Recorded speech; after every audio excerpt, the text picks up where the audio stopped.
patient, we'll start maybe at around 10 past thereabout. Thank you.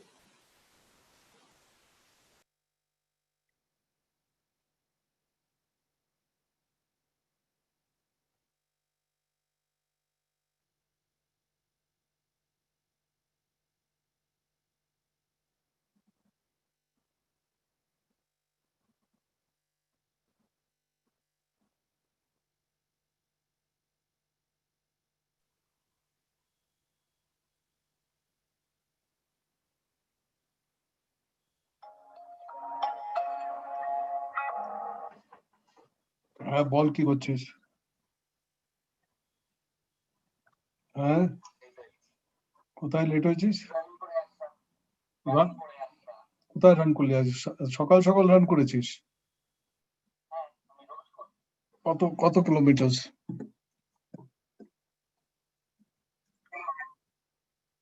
Yeah, 3 miles is a good run. 5K করবি।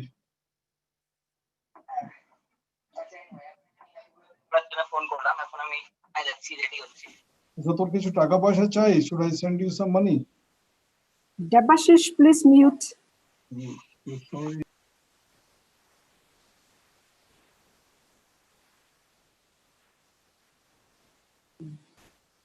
He's on the phone. Can I send you some money?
Good afternoon, ladies and gentlemen, colleagues.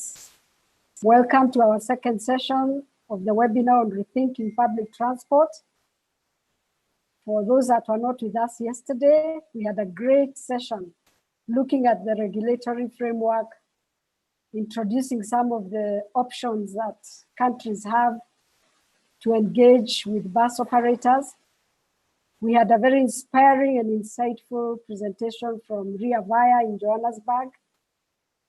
We listened to various cities, the DART, and their journey on bus operations.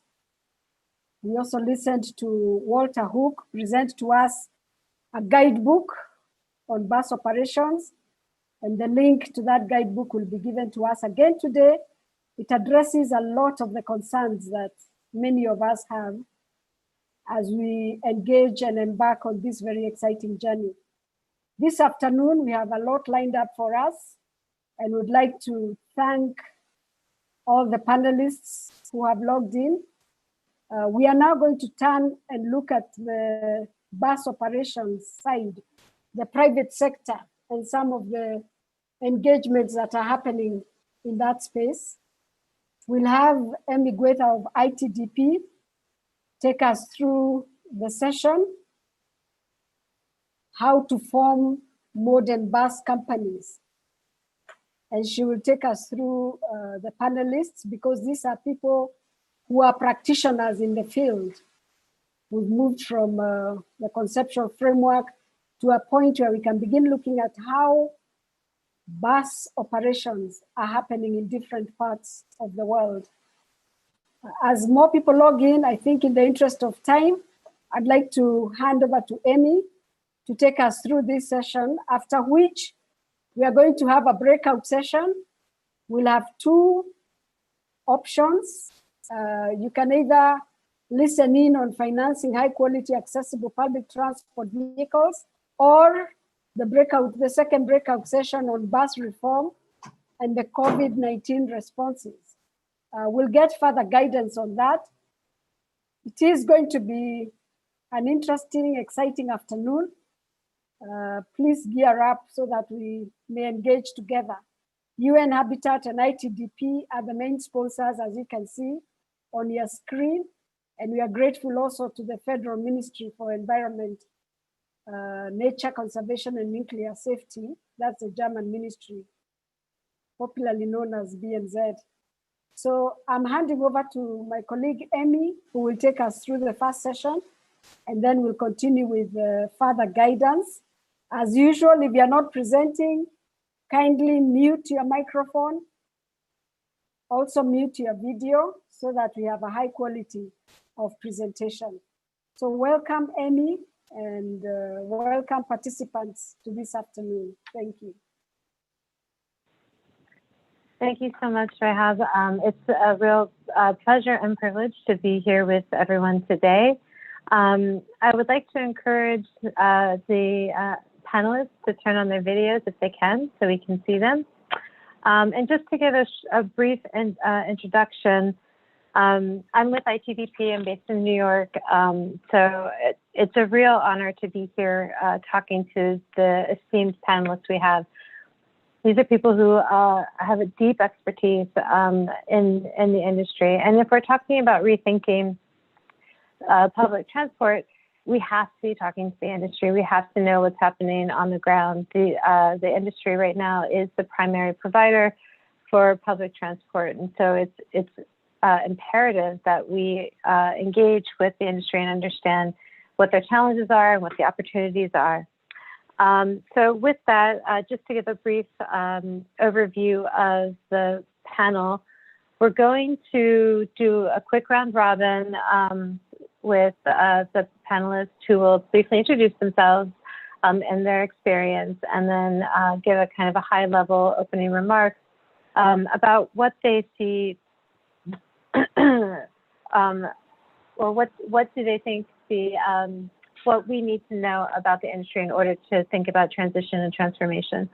And then we'll do a couple more rounds, but then we're going to open up and answer any questions that are in the chat box. So I encourage everyone to put their comments and questions there, and we'll try to get to them towards the end of the discussion. And then we'll end with a final round with the panelists again to do their last thoughts, their final takeaways, what they think next steps should be. So with that, I'm going to go ahead and hand it over to the panelists, and I'm going to start with Edwin and see if he is here. I haven't seen him, and have him give some opening remarks and introduce himself. Do we know if he's here? Yep, he's here. So Edwin, if you're on mute, you can unmute yourself. Thank you. Thank you very much.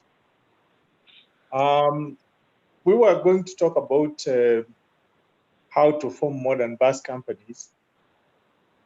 And like we had yesterday, it is an issue of how do we bring those bus companies in the African context or in the African cities context. how do we bring the current operators into forming bus operating companies that can be seen to be modern.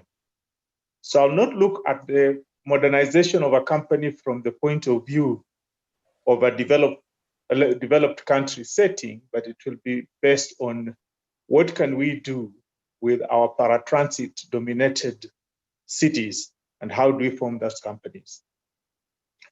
And my feeling is one, though the yesterday's description says that all buses must belong to you, if in Africa we are going to try and bring vehicles together and bring operators together without leaving them out, it means we have to put them into some form of shareholding company, which I prefer. But if it is not, then we can put them into cooperatives. And this, I don't mean the savings and credit cooperatives as it happens in Kenya, but I'm talking about cooperatives like the housing cooperative, where the vehicles are owned by everybody. This is one way of bringing together those bus companies. It looks a bit new, but I'm looking at a setting of how do you bring together these people. Where we can form new companies and bring each one of them to buy a share in a public company, that would be another way of bringing those companies together. But my view that the company that you set up may not be able to withstand the politics that are within the matatu sector unless the government has got some degree of shareholding in that particular company to stabilize it. So my recommendation is a 20%, 80% private sector, 20% government, so that the government can have a window to get into that particular company in case there are problems. Because at the end of the day, public transport is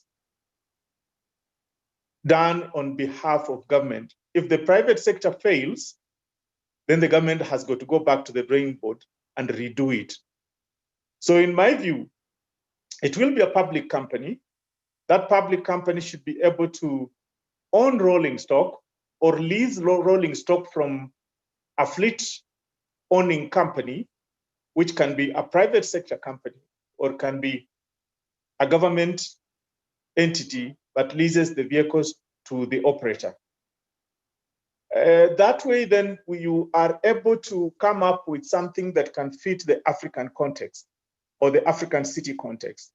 But to imagine that we're going to bring a big investor or bring together a person from within who can raise money and be able to form that bus company and leave out the private operator is not possible.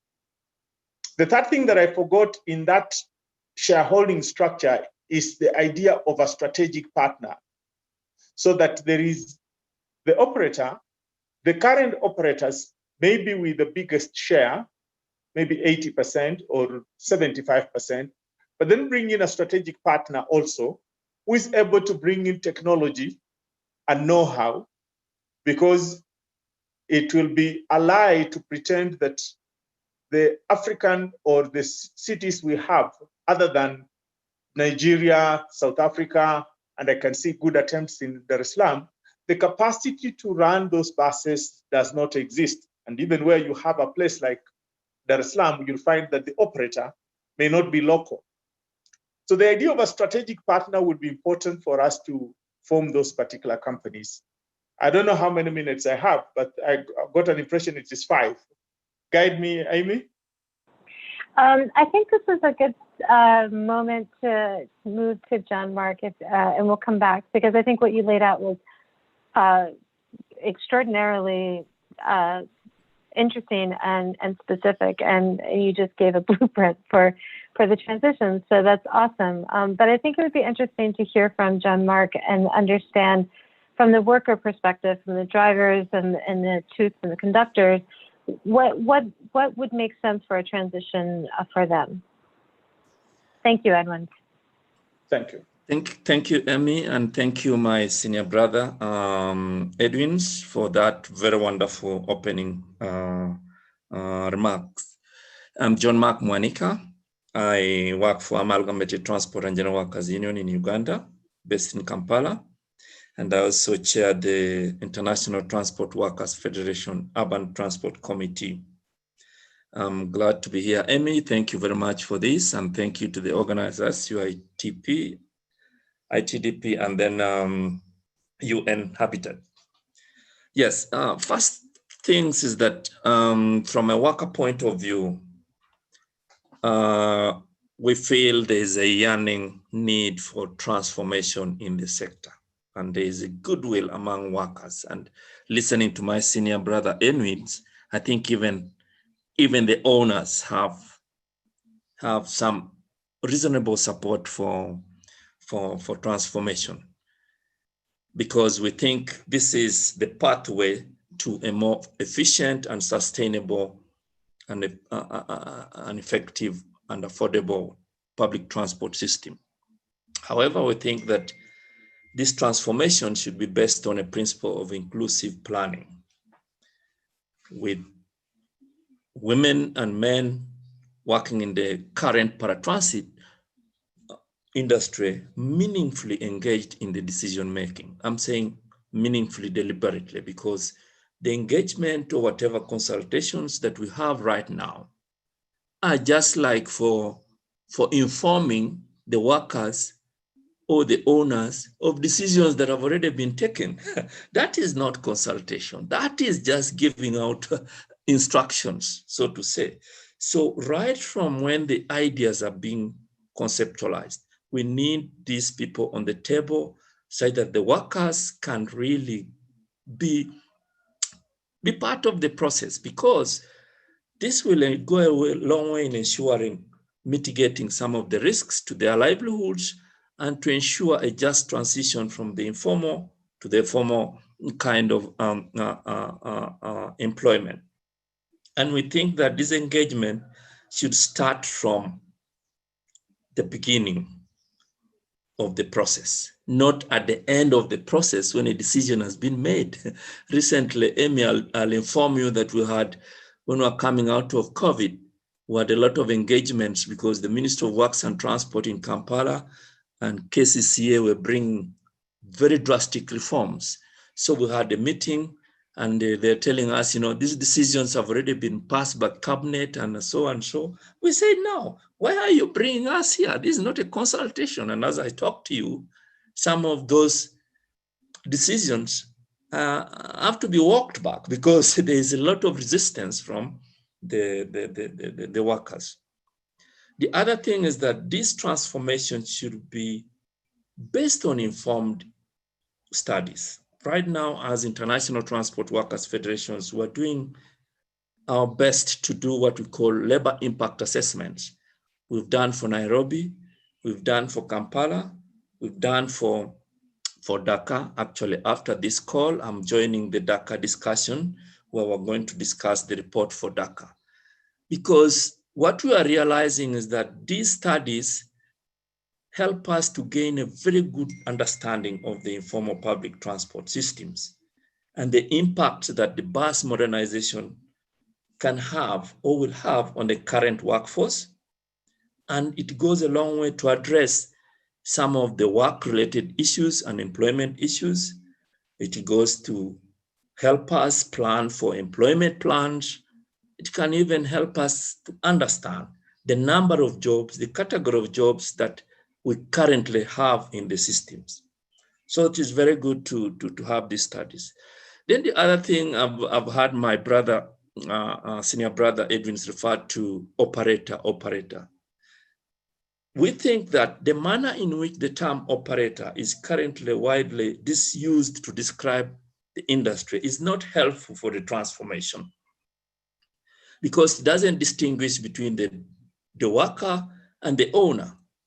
Okay, whereas these two constituencies, these two groups may be sharing a common concern in the industry as a whole, they have very different economic interests on a day-to-day basis. And they have different employment relations, which is very good to tap in, such that we need to, when we talk about operator, whom are we talking about? So that is the key to understand. Then the last thing I may, at this introductory, what's referred to is, there is what we call the target system. As workers, we think that this target system needs to be reformed so that we don't have this thing of working long hours with very little pay. Because informal workers, which across the globe that we've spoken to, in my position as informal transport workers, I mean as the chair of urban transport, we've discovered that informal workers actually prefer to have regular pay or regular wage, reduced hours of working, social protection, medical insurance. These are key things that are missing because of the target system. And because of this target system, and maybe the cash-based system, the industry, mirrors what I can call the neoliberal moral economy, characterized by high level of competitiveness. You're competing for stages or space, you're competing for passengers, you are too much of transactional tendencies, where you have to bribe a policeman, even when you're not in conflict with any law. And then there is a lot of economic insecurity. And this has been brought to bear, especially with shocks like what we've had with the COVID. In Kampala, if it rains, that's a dead day for an informal worker's livelihood, because everywhere there are floods, then they can't really get income. So for the start, maybe I can stop there. Thank you. Perfect. That was wonderful. And we'll come back to this too, because I think some of the concerns that you raised, partly around who's included, and then also the revenue models, and how and running on scarcity is something that I think is a really important topic. But I'd like to move to Darko, and you have been through a transition. You have worked with the industry on a transition. So it'd be great to hear your thoughts on this, and then we can break into this in a more back and forth discussion. So thank you, Jean-Marc, and welcome, Darko.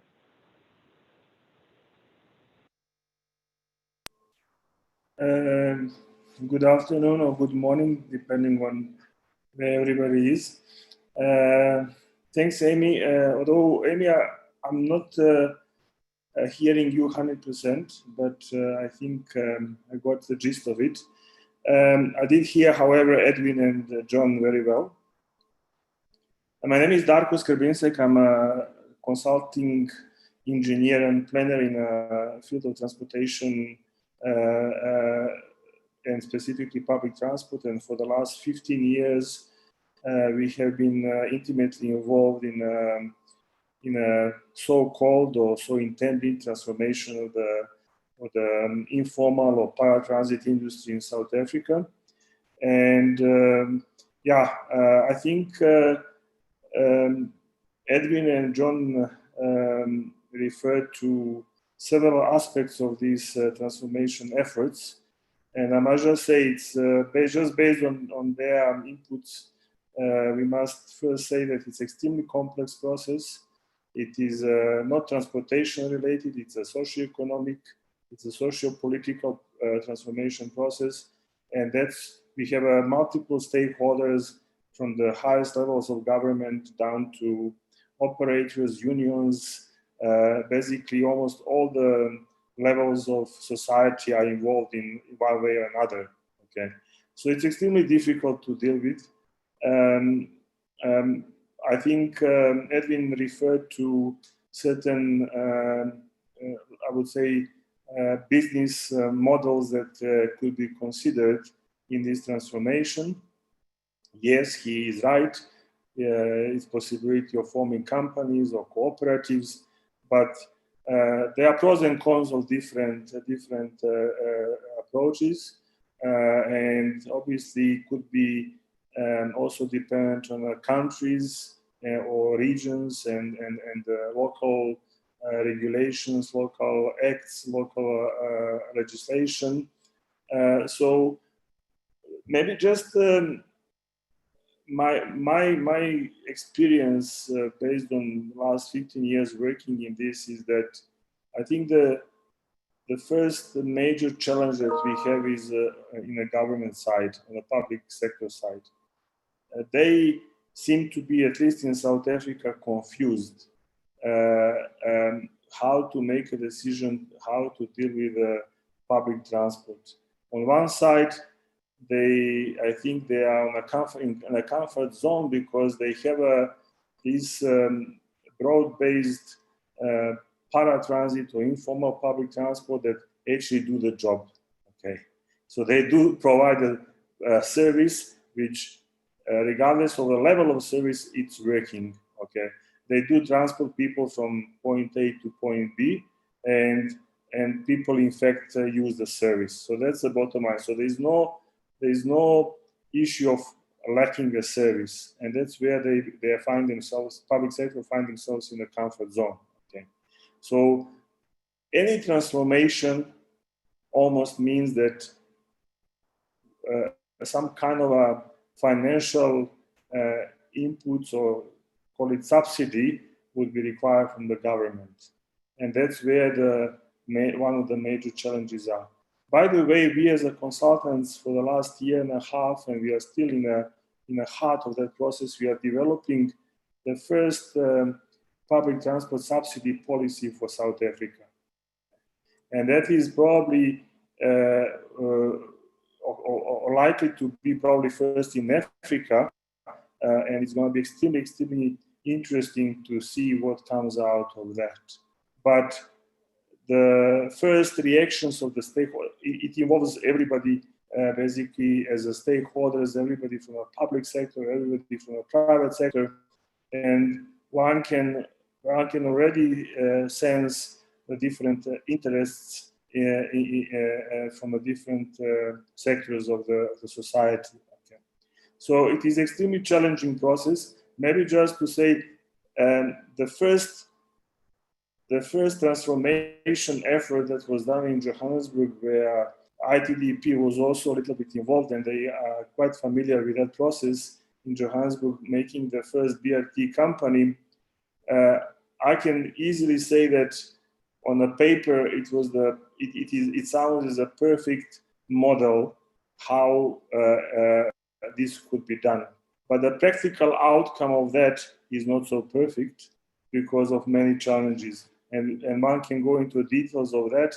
But I can just tell you, after 10 years in operation, this company has changed, I think, 4 or 5 CEOs and top management out in the 10 years. So none of the top management teams was good enough for the shareholders, and all the shareholders are let's say matatus or minibus taxi owners, or however you call them, okay, in different countries. But they could not agree that that a specific professional management team was good enough for the company. Okay, so that says something about the challenges and difference between having a theoretically a good or solid structure and the model versus the practical implementation of it. Okay, let me pause there, Nemi. Great. Thank you, Decker. That was really interesting too. I think, and this may be a good segue to the next kind of round of discussion, which is the two things that you raised are both the need for the public sector and what we need from the public sector to deliver on the transformation. I think part of it is clarity and vision. I think some things that John Mark was talking about is how to bring in people in the beginning of the planning process, an inclusive process, so that there's more engagement. Edwin was mentioning like a private public sector collaboration in terms of shareholding, even to help address some of the political challenges that may exist in the industry. So I guess it might be good we can talk about that, but the flip side of that is what do we need as the private sector? And I think everyone's mentioned, Edwin's, I think, started it with some capacity to run bigger buses. It's a different type of business. It's a different, even mechanical game. So you need to have some kind of training around those things, whether it's from the worker or up to the management. And I think that's what you were getting to, Darko, which is running a company and is a lot different than running a more disaggregated owner individual kind of operation. So I'm wondering, I'm going to leave it up to you all to kind of think, answer which side of the spectrum you want to address, but or both if you want to. But what can the public sector do, and how can they do it? And do you have how do we think about capacity building and transformation within the industry and what can help support that? So I'm going to hand this back to you, Edwin, to start this round of discussion. Thank you. Yeah, thank you very much. I think what I mentioned is that we need some partnership with government. And I like what Darko has said, that the government seems not to be aware. They don't seem to understand. They are not in touch with what an operator is supposed to be going through. And that is why I would like, if they are in partnerships, they will start to appreciate how to operate a company and what is involved in operating a company, other than sitting on the fence, throwing in regulations, today this regulation, tomorrow this regulation. The regulations are not backed by any social impact assessment. They just come and jump on it and say, put speed governors, put in this taxation, put it. So we would like them to come in and start understanding what does it mean if that cost has got to be passed to the common man. Then we shall start understanding. The other issue that I would have loved to mention is the issue of funding.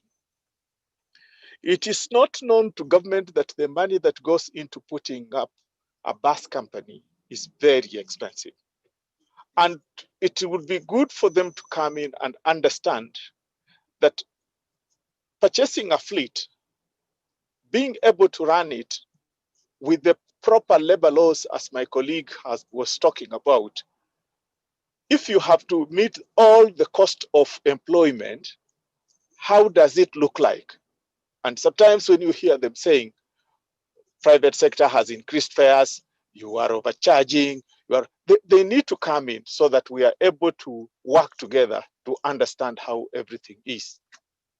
Of course, I do not mean that they would be there in perpetuity. It must be a stage where they should be able to move out and then leave private sector to move with a strategic partner. Now, these are some of the issues that, in my opinion, we need to examine as we form the modern bus companies. There is another issue about ITS. To run a modern bus company, you need a lot of technology and ITS. These technologies are very expensive, and they have to have a central command. They must have one area. If it is a ticketing solution, it must be one ticketing solution. You do not want to come, like I see in some countries, they say, you go out there and get your own thing, so long as we don't want to know. It can't work that way. So it is up to us to start bringing the government people inside the operations to start understanding what it is. The third point is in terms of data. The government, in most cases, are oblivious of the data and how important the data is. They work from no knowledge, no planning, but they expect things to run correctly. It's just amazing. The other issue is, how do we tax government? A lot of African countries have thought that the private sector bus operators is an area to make money. Nobody understands that it is an area to put in money, just like health, like we discussed the other day, that public transport is a public good. and it must be funded just like health and education. All these things we need to put together so that we start understanding the plight of the private operators. There are issues like insurance. The government sets up an insurance and says, this is going to be the insurance. The law says you must insure your vehicle. But do they care? They don't care whether the victim has been compensated. There is corruption in the system. We want them to come in to start understanding those pains, to start understanding when the vehicle is being auctioned because it was not paid for. They start seeing, oh, this is what happens. So when we talk about reforms, then the reforms will be wholesome. Thank you very much. Great, thank you so much. Yeah, I think we're going to get to funding in a little bit, but I think that's a hugely important issue. And just throwing this out there, that I don't actually like the term subsidies. I like the term investment. So I'm going to hand it over to John Mark to talk about like what kind of capacity does he see the public sector needing, and how would he like the capacity of the private sector to be built? Thank you, Amy, and thank you, Brother Edwin, for that input. The one factor in capacity that I want to bring to the table is the fact that informal transport workers have a vast experience and knowledge of the industry, and they are currently actually highly organized. Just to share with you a bit of demographic and characteristics we got from our 3 labor impact assessment studies. Nairobi, we have results showing that a percentage is a bit high among the informal transport workers, among those that have gone to school, among those that are young, and that we have quite a sizable number of women. This is followed by Dhaka, has a bit of women, slightly lower in education to Nairobi. And Kampala has very low in formal education, but they have quite a sizable number of workers who have been in the industry for long. Actually, all the leaders we got to talk to, they're about 37 leaders. The least, the young, okay, the lower number of the years is 24.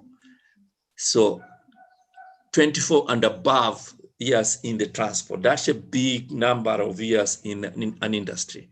And Kampala's demographic is that there are very few women, and the men are old. They are not youthful than like Kenya or Nairobi or Dhaka. So if you are to do anything, you need to look at those demographics to be, for me, what I look at as a system, a knowledge, an experience that can be harnessed for the transformation. Because we had exchanges with them about what their feelings are about the transformation, and we discovered they may not have scientific academic knowledge as urban economists, but they have practical knowledge and ideas of what the transformation should look like. You get in Nairobi, they have a management system for peak hours where they have a profession called a radarman or radarwoman.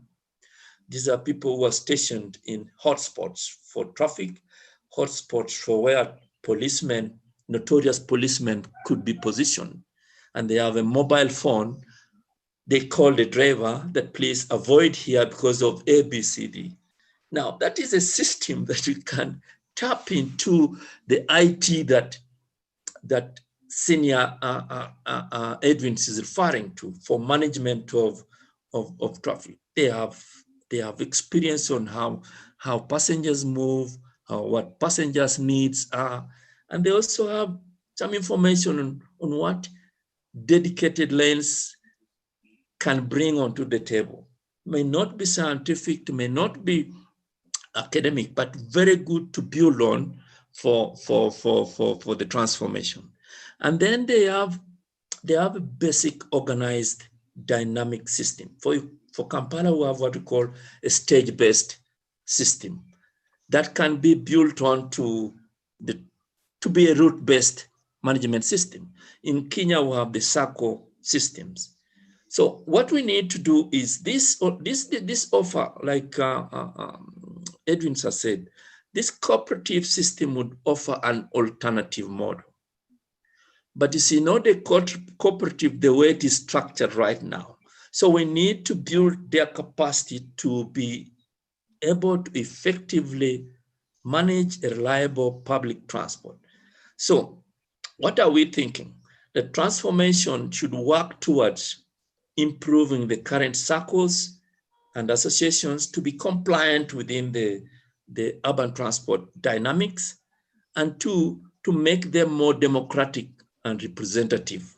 Because as of now, where you have a bit of criminalization is that some of the leaders behave like cartel leaders, and this breeds into the next point I was going to share about corruption.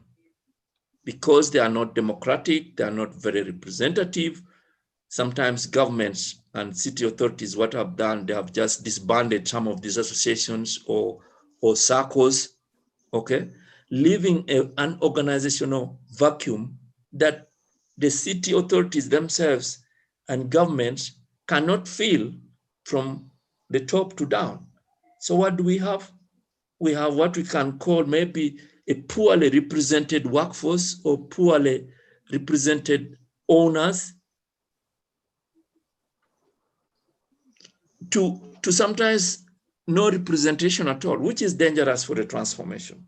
So the corruption bred by that kind of undemocratic and unrepresentative word is very bad, and is being fueled by what I can call the cash-based operations. So one of the capacities we should look at is to remove the cash and bring a cashless system, because currently cash rules everything around the industry, and cash breeds conflict, cash breeds all the ills that we are hearing.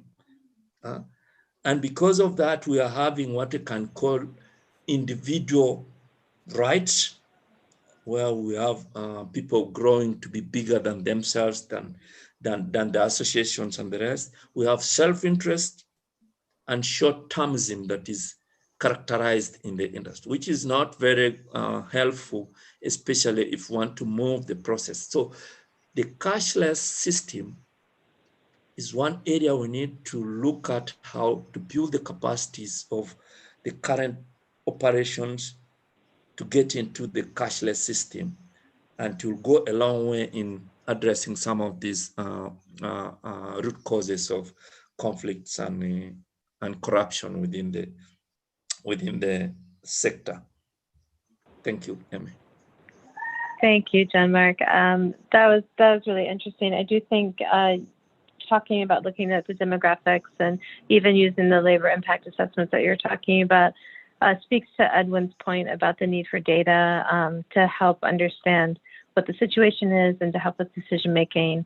And I also think that this issue of corruption and transparency and structures and even revenue flows is really key, partly for making sure that the systems work well, but also for building trust within the system between the different players.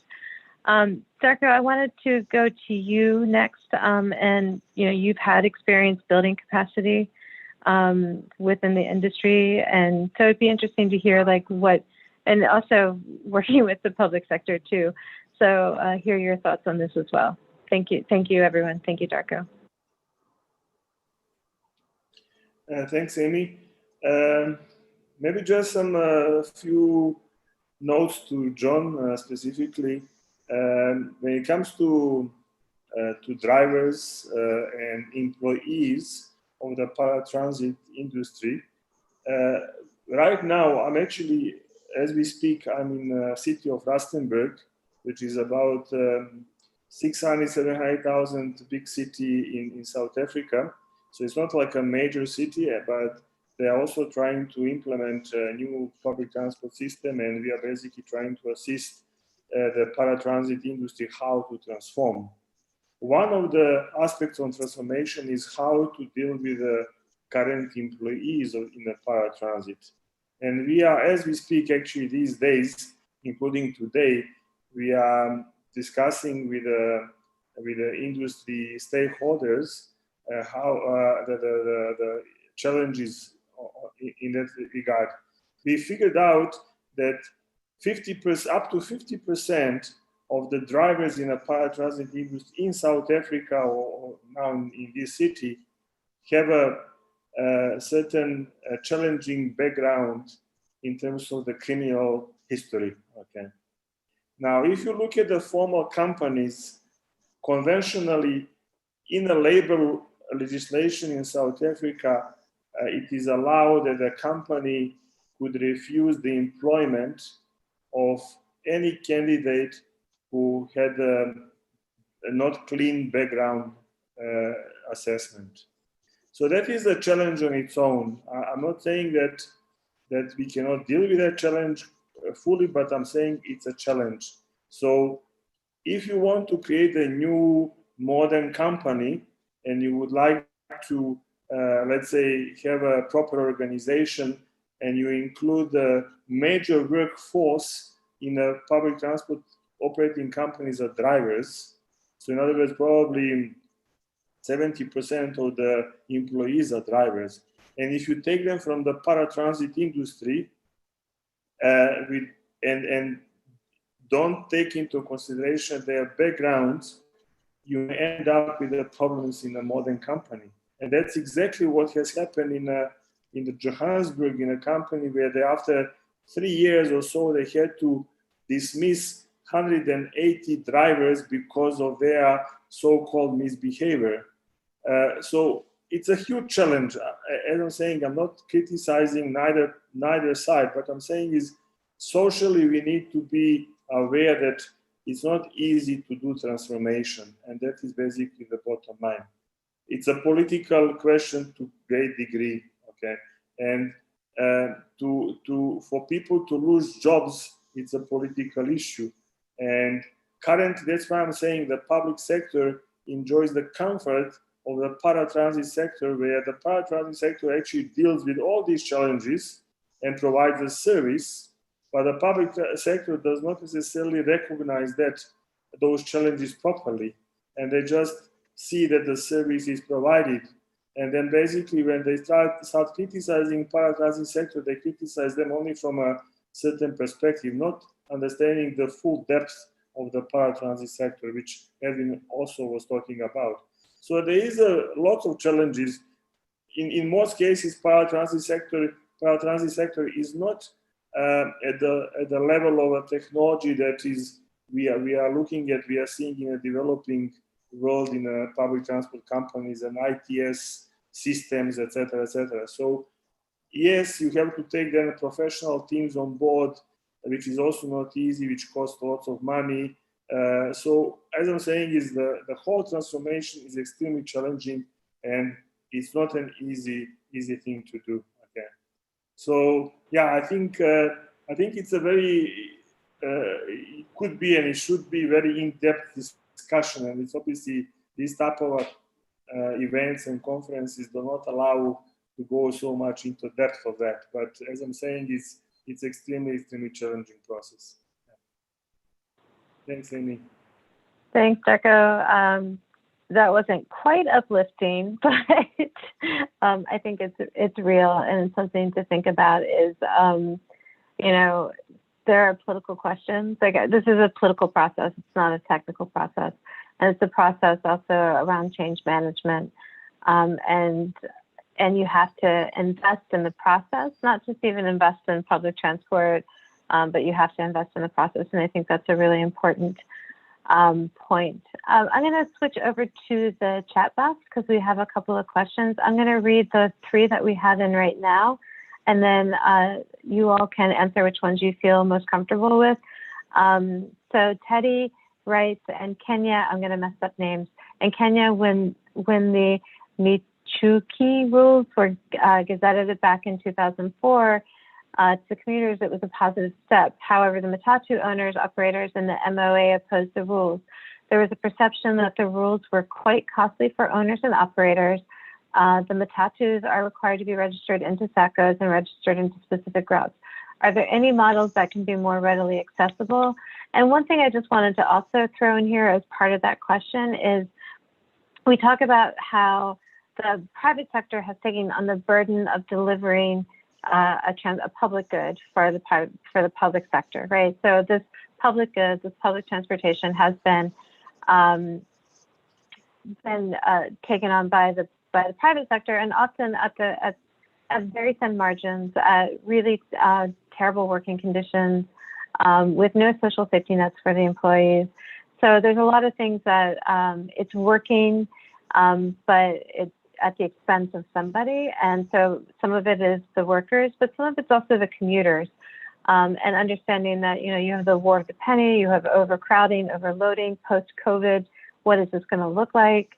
But the public transport system right now is a system that is surviving, but it's not thriving, even from a commuter perspective. And how can we make the transformation of the industry also into one that helps the commuter get a better quality of service? And I know right now the financial model doesn't allow that, but just something to think about. The next question is from Injiri. Hi, Injiri. To John Mark specifically. Thank you for your enlightening insights. Do you see a possibility of governments leveraging on the current pandemic to implement cashless systems? The next question is from Rahab, which is, she has two questions. One is, how do we ensure that all operators in the value chain are consulted meaningfully? Is the recently formed Federation of Public Transport Operators in Nairobi inclusive of all SACCOs, or is it just focusing on those affected by the proposed BRT corridor? And then in listening to all the three speakers, what is the one thing that will attract government to get involved in understanding that the operators are supporting this provision of a public good? So I hand it over to the panelists to jump in as they see fit. Thank you for the questions, and thank you to the panelists.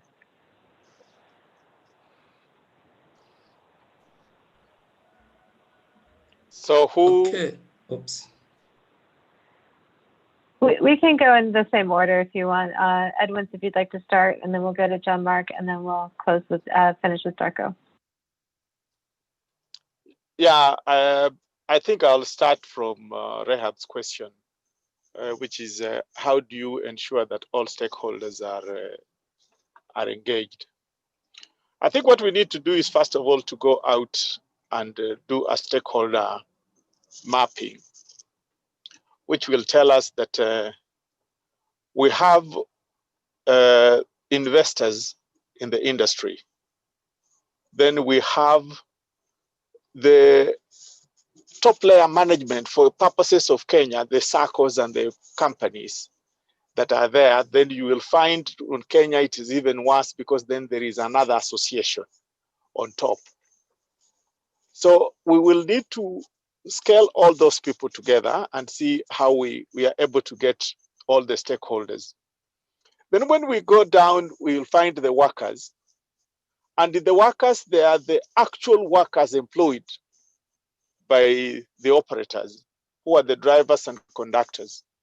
There are those that we call route managers, or people who hang around the routes and manage. But there are other people also who benefit from the industry, but may not be employed.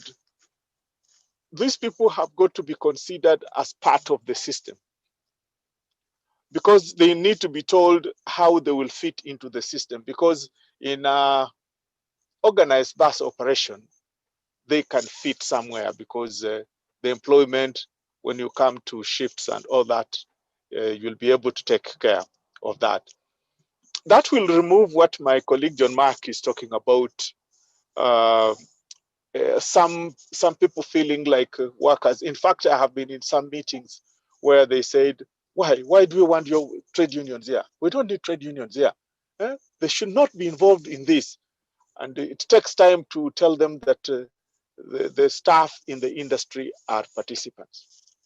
But when we are doing stakeholder mapping, sometimes we think that it ends there. There is the political class. There is the National Assembly, the Parliament. There is the administrators. There is the police that are going to supervise this. And then there is the government bureaucrats who you think they understand, but they may not know exactly how the transformation is going to be and how a bus company. So this mapping requires a lot of resources to create a different cluster for running, for addressing each group of people. I think I will stop there to allow other people to answer, then I'll come back if there is time.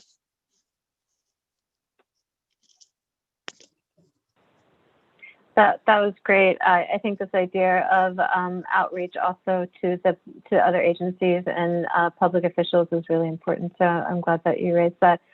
John Mark, do you want to go next? Thank you, Edmund. Okay. Thank you very much. And I'll start with the answering the direct question from Jerry. Thanks, Jerry, for that. Yes, indeed.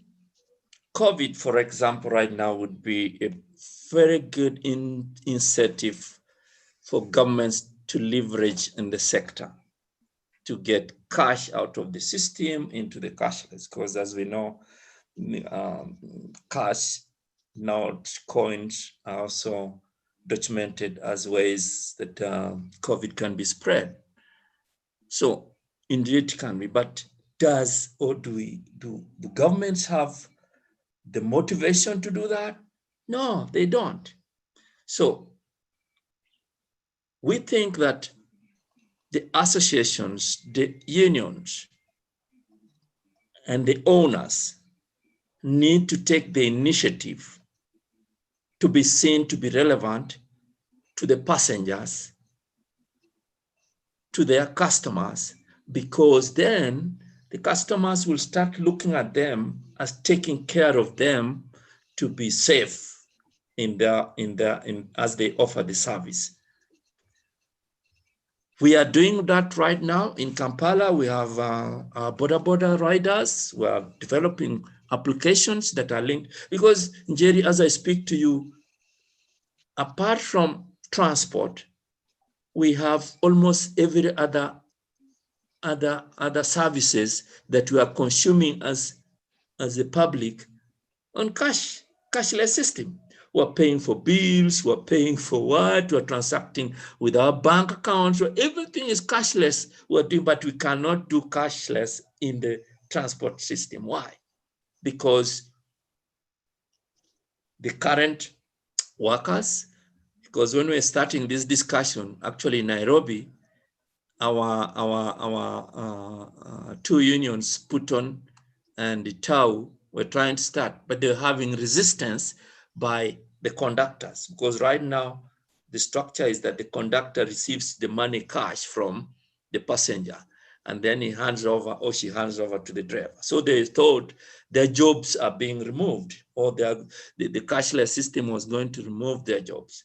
But after education and showing them how the cashless system is going to work, they are now embracing it. And our affiliate in Nairobi, Tau, has already done an application that is going to be linked to M-Pesa, and very soon you will hear passengers paying cashless system.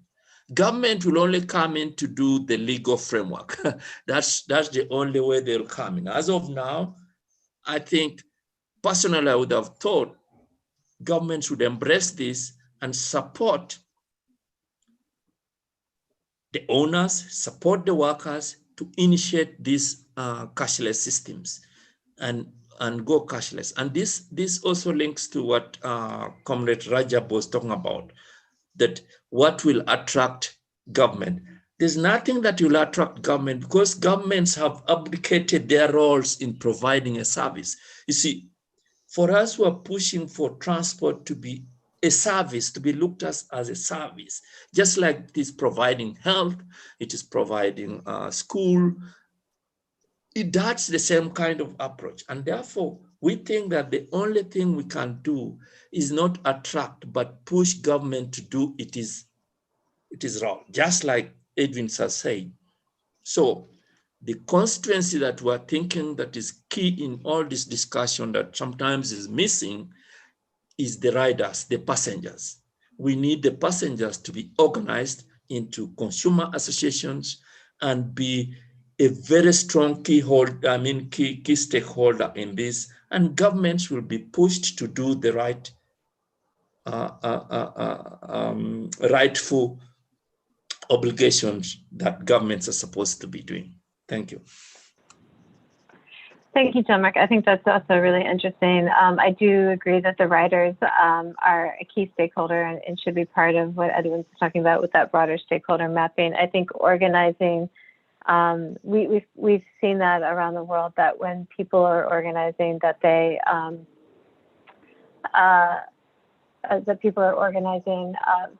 to demand better service from the government. And I do think it's worth trying to understand what should the role of the government be if it's not just to do the legal framework.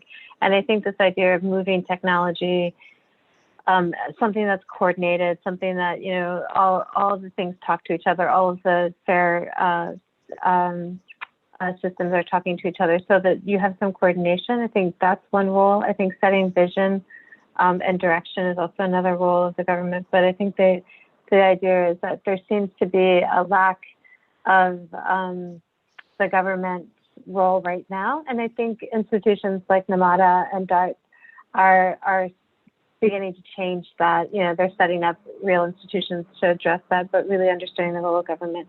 All right, Darko, next to you. Thank you, Jean-Marc. Over to you, Darko. Thanks, Amy. Maybe just one comment to John's input regarding the challenges introducing the cashless system. Okay, he's spot on to say that in most cases, conductors, being either drivers or those who collect the cash from the passengers, would oppose. But in South Africa case, it's a South Africa example. It's not because they are afraid for their jobs. It's because they get something out of that cash.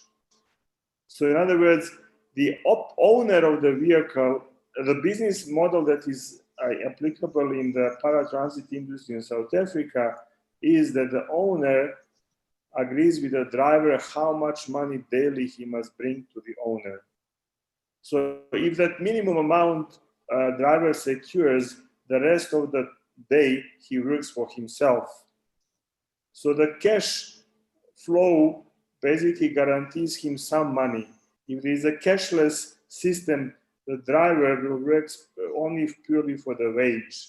Okay, and that's basically why they have resisted a cashless system introduction in South Africa. There has been several attempts to be done, but not one successful. So it essentially boils down to some kind of a negotiation between if you remain with the paratransit system as it is, it will be a negotiation between the owners and the drivers about the wage for driver to accept the cashless system, because owners would also benefit out of it at the end of the day. So there's just a little bit of a comment on that particular situation from a South African context perspective. I would just like to, there was a question, I think, by Rahab Mundara about the understanding of government and operators in terms of the provision of a public good. My personal opinion is that bottom line is government has to play a regulatory role, okay? And the government has to make sure that they provide a public service in terms of the constitution of the country. Now, if that is taken as a point of departure, now as other speakers says, we have a health system, we have education system, we have other basic services that are being provided essentially by the government, okay? Now, when it comes to the transport, it's not the case. And that's why the government, in essence, doesn't have a control over the paratransit system. And they cannot change easily level of service provided by the paratransit system. And that's where the mismatch comes in. Now, the question is, if the government wants to get in control of the public service, they have to do a transformation of the paratransit. And that transformation is not an easy and a quick thing to do. And it has a, what we kind of try to demonstrate, the transformation decision should not be based on the financial implication of the transformation. We are calling it a social cost. In other words, when you look at what it means to transform the system, is how society will benefit. And society does not benefit only financially out of it. There are many other things, environment and the quality of life, etc., etc. So the government has to be in charge of how to transform any system from the society's benefit perspective. And one of the key, obviously, question is whether government has enough funds and financially speaking to go into such a transformation, and how long time they will require to achieve certain goals and objectives. Okay, but bottom line is, in my view, government has to take a control of a public service, and that's what hasn't been happening in majority of African and some other developing countries around the world, because they're in a comfort zone, because a service is being provided. Bottom line. Okay. Thanks, Amy. Yeah, that was great. Thank you, Darko. I think that the issue of like understanding the financial flows of the system, I think, is really important. And I think what you're getting to is the target system, or you pay a certain fee to the owner of the vehicle versus a wage system. It's a pretty big change, and like really understanding how these things are going to impact that financial model is interesting. I'd like to go back to Edwin, partly to answer Chris Kost's question around the combination of public and private sector into a company, and if he could take a crack at answering that. And then after that, Mishak Nungu had raised his hand, so we're going to ask him to ask his question once Edwin gets done. So Edwin, over to you. Say again, what was the question? Sorry, I was distracted. The question is from Chris. I understand Edwin's concerns that the government needs to have a keener understanding of passenger demand, operating costs, and other aspects of bus operations. However, if you combine government and the operators in the same operating entity, wouldn't this result in a hazy division of responsibilities where government would lose the incentive to regulate the service quality because it has a stake in the profitability of the company? Yeah, thank you. That's a very good question.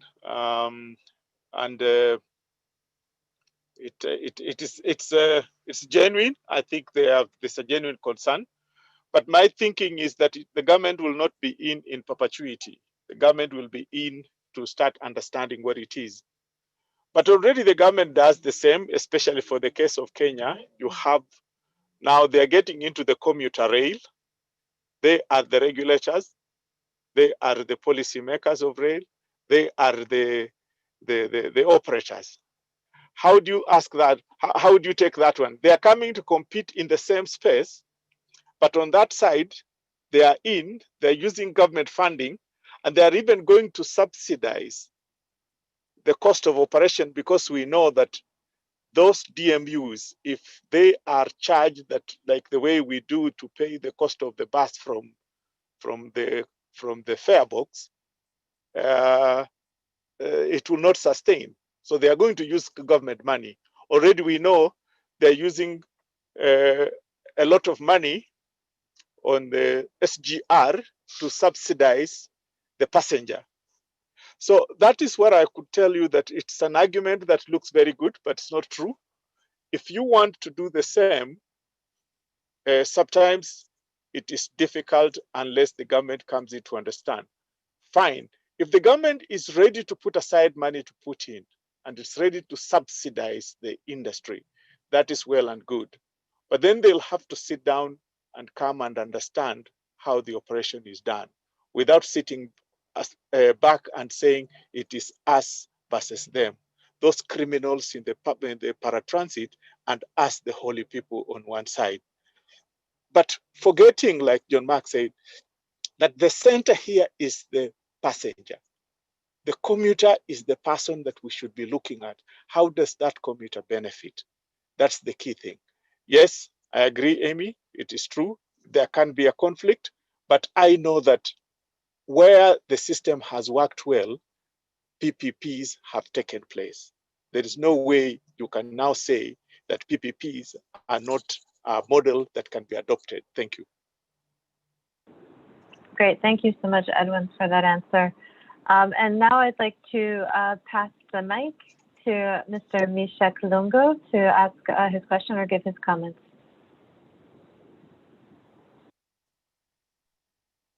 Thank you very much, Ami. My name is Mishek Lungo. I'm calling you from Zambia. I think when I heard the comments from the panelists, I was getting a tonation from one of the panelists who was posing a comment of trying to send away government on the premise that government is insensitive to the plight of the passenger and the investor. But I wanted to make a correction to say the approach of government, it has happened here before. The approach of government is that when we form these associations, at one point, they become a very big political force because they manage a group of people. When it goes that route, you will find that these associations, if the government has let them to operate very much freely, the individuals that are at the helm of these associations, because they have a support of a big group of people, they become showing their true colors of becoming political affiliates or wanting to move a political agenda. And that's where governments find a detest.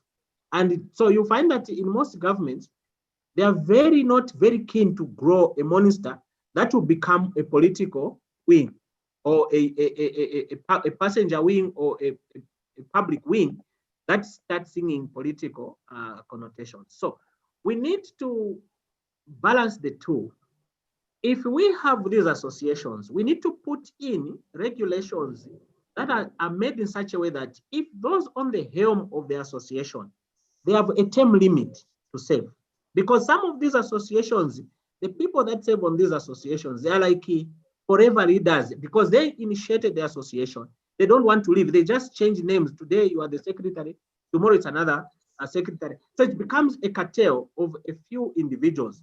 As long as you sit in one place for a very long time, you forget that you should be of service to the people that you are supposed to serve.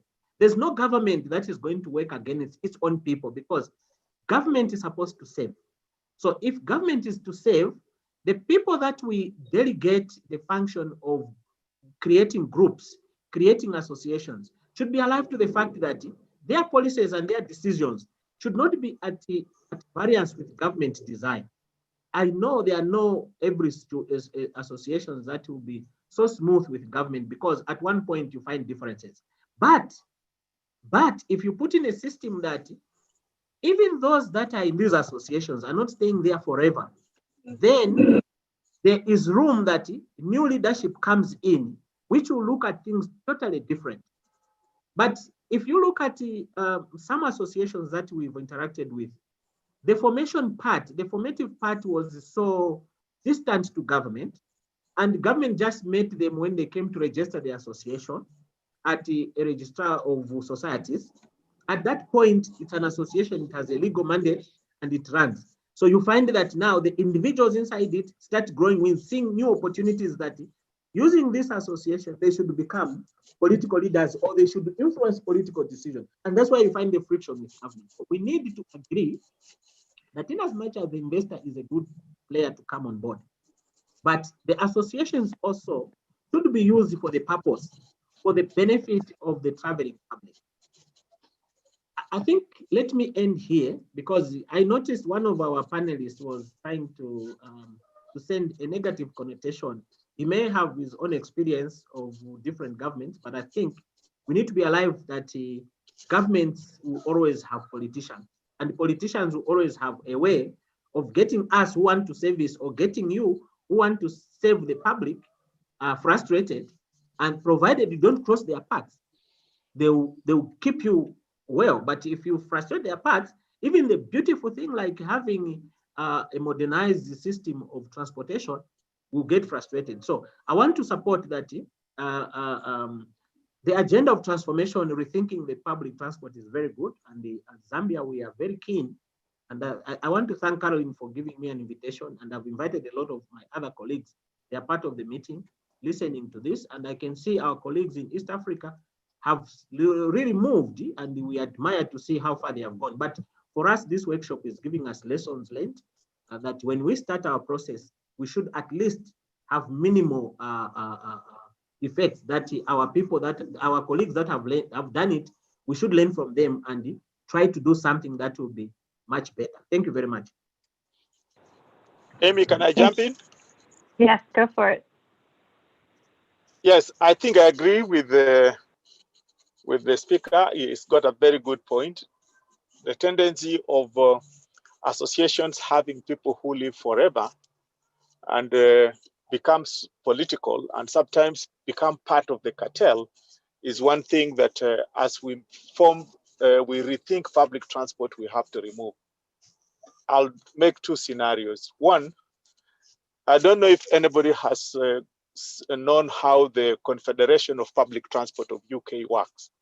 It is an umbrella body that takes care of all the interests. It's a lobby group that fights and ensures that the operators in the UK get, there is one like that for the US also. So I think they have a role to play, and in some places they are very economically empowered and they make major decisions in the industry.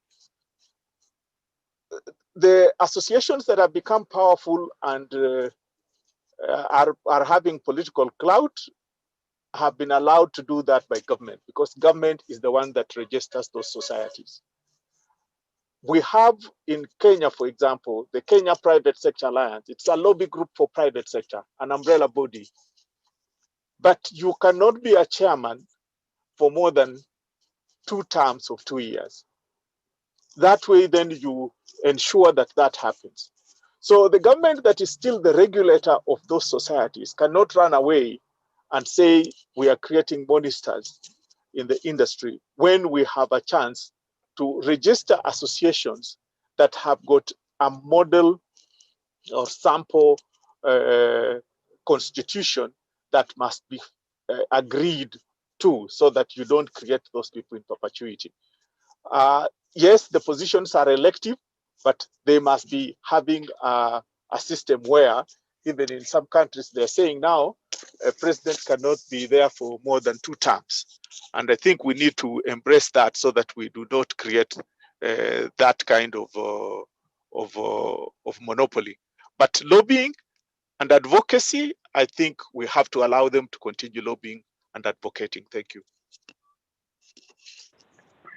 Thank you, Edwin. We are almost out of time, and we have 2 more questions that have popped into the chat box. So, and I also want to thank Mishak Lungu for his comments as well. So what I would like to propose is that we do one kind of last round robin with everyone, that you can address the 2 questions, and I'll read them right now.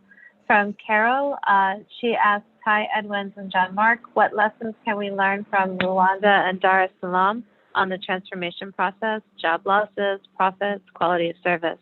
And then from Rehab, she asks, commuters in the East African region are passive participants in this subject. I hear about lobby groups in Latin America. Any ideas on how we can build this constituency as a way of pressuring government to make public transport services more sustainable? So those are the 2 final questions. And then I would just ask that each panelist give a final takeaway that you wish for the audience to know, or a next step that you think would be good for us to do. So I'm going to flip the order, and I'm going to start with Darko first, and then we'll go to Jean-Marc, and then we'll close with Edwin. Thank you.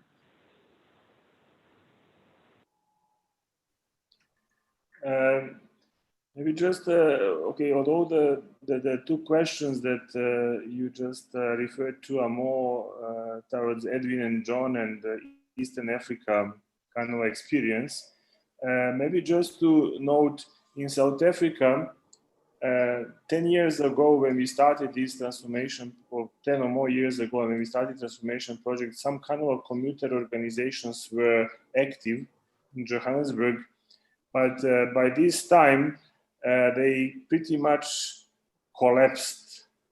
Now, why they collapsed is, again, it's a more political matter. I think my observation is that in most cases, when we have some kind of a commuter organizations, they are used for some kind of a political games or political manipulations, either from the corporate side or from the government side. And I think there's no real commuter voices coming through those commuter organizations. That's the case in South Africa. But I fully agree that that would be the best platform to get to lobby the government for better service. But it has its own challenges as we move. And I think maybe we should look at Latin America and how they've done it if they are more successful there. Okay. Maybe as a kind of wrap up from my side, as I indicated during the previous comments, the entire transformation process is extremely complex. I still believe after 15 years experience and going really into depth of this transformation process is that government has to have a more firm stand into this transformation process, not in a way to dictate or to become autocratic in that, but to basically have a more their vision must be firm, and their intent to implement transformation must be more firm. But yes, the stakeholder mapping and engagement of stakeholders are the key in these kind of processes. But with government not being firm, usually the processes dissipate, they lose the momentum, and then you have to rebuild certain actions or tasks that you started just because the government is not firm. And usually government gets weaker as the election time comes every 4-year cycle or 5-year cycle. There's new election time or new election cycle, and that's where basically they focus their minds on the elections and winning the positions again, and they basically lose the focus of these kind of processes. So yeah, I think I don't have a necessarily solution for that, but I'm saying is I think even examples from Latin America. I think when we had a famous mayor Peñalosa who had 2 or how many terms, he managed to implement something because there was a same administration or the same platform administration was in charge, and they could push through. And that's usually where the big challenges are. Thank you. Thanks, Amy. Great. Thank you, Darko. I think those are great points that you raised, especially about political timelines and lining up with the election. That is something that's universal. Jean-Marc, I'd like to encourage you to talk next. Okay. Thank you, Amy. And Caroline, I want to start by trying to respond to Caroline. Thank you for that observation and wanting to learn any lessons. The one thing I know about Rwanda and Dar es Salaam, maybe Edwin should speak more on this, is that governments of Rwanda and Tanzania and the local authorities of Dar es Salaam and Kigali became really interested in wanting to see transformation. They dropped everything else and made this a priority for the city, for the country, to ensure something is done. And some of the things could have been unfavorable to workers and the rest, but I think there was deliberate government intervention. I'll quote for Dar es Salaam, for Tanzania, for example. When the World Bank finished the construction of phase 1, they wanted to get into international competitive bidding for the operator. But the government said, no, this will cut out all local operators to bid, because you have to have, I think, an experience of 4 or so years in running a similar system.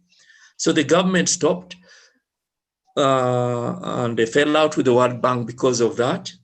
And they are building local capacities How does to this come up? run. Hello? Emmy, okay, Edwin is on. Okay, so that is, and that's something we can learn from Dar es Salaam. Of course, there are the downsides for that. Then the Rwanda thing is that the government went deliberately to work with improving the associations, build them into cooperatives, and give them financial incentives to develop the system that we have right now. So that is a homegrown system, and they're having very good, I think, results as of now. As for job losses and the rest, I'm sure because of the deliberate effort. You see, one thing, like Rehana said yesterday, there's no one size fits all in this.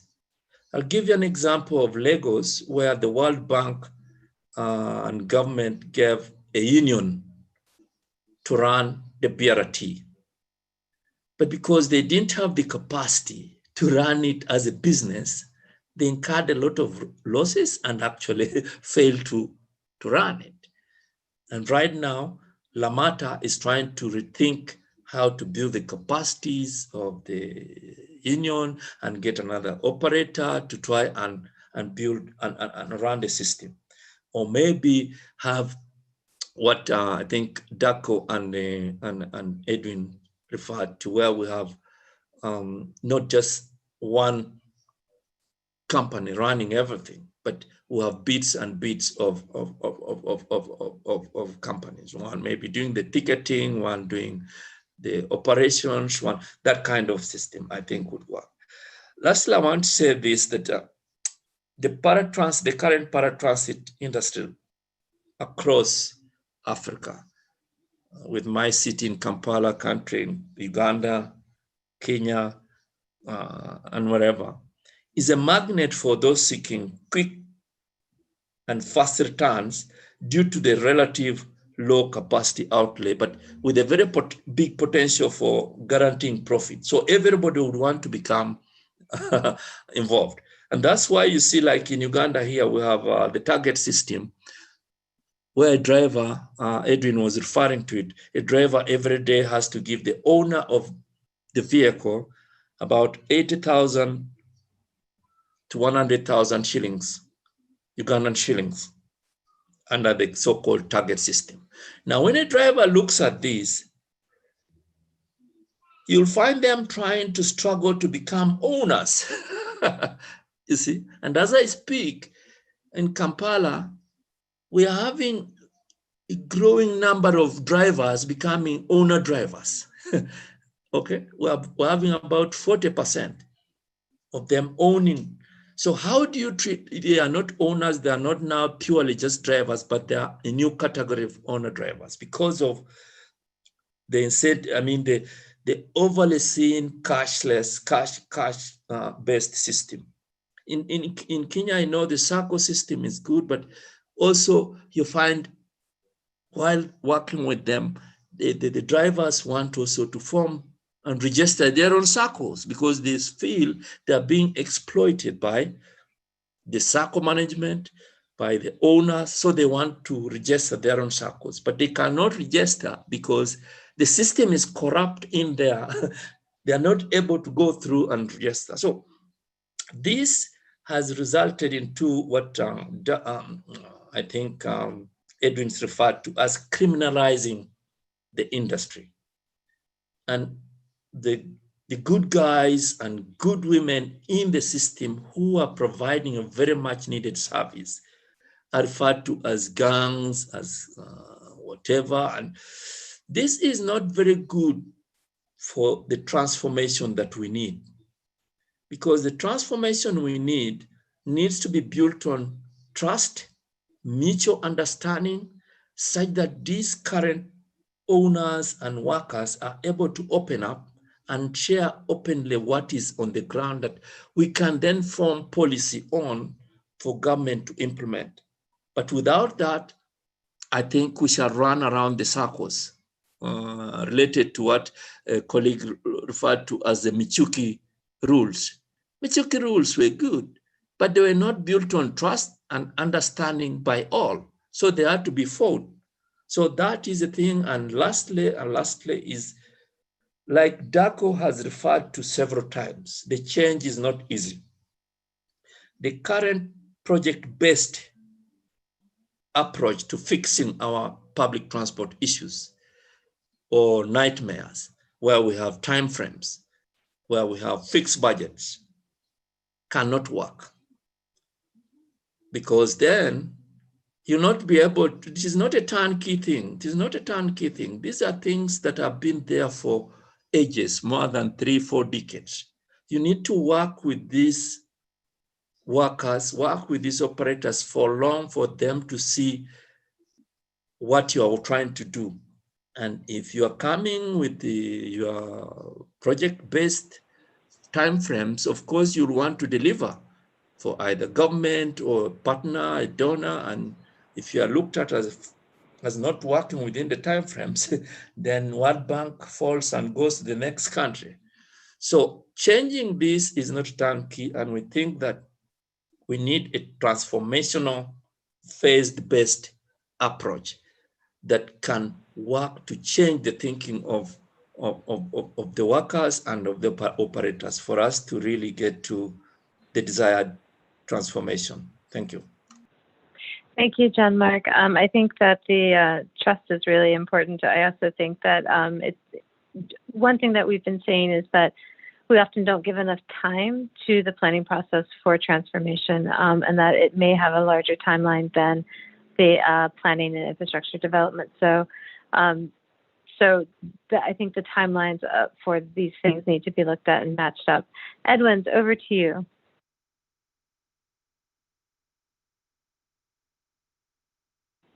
And you're on mute if you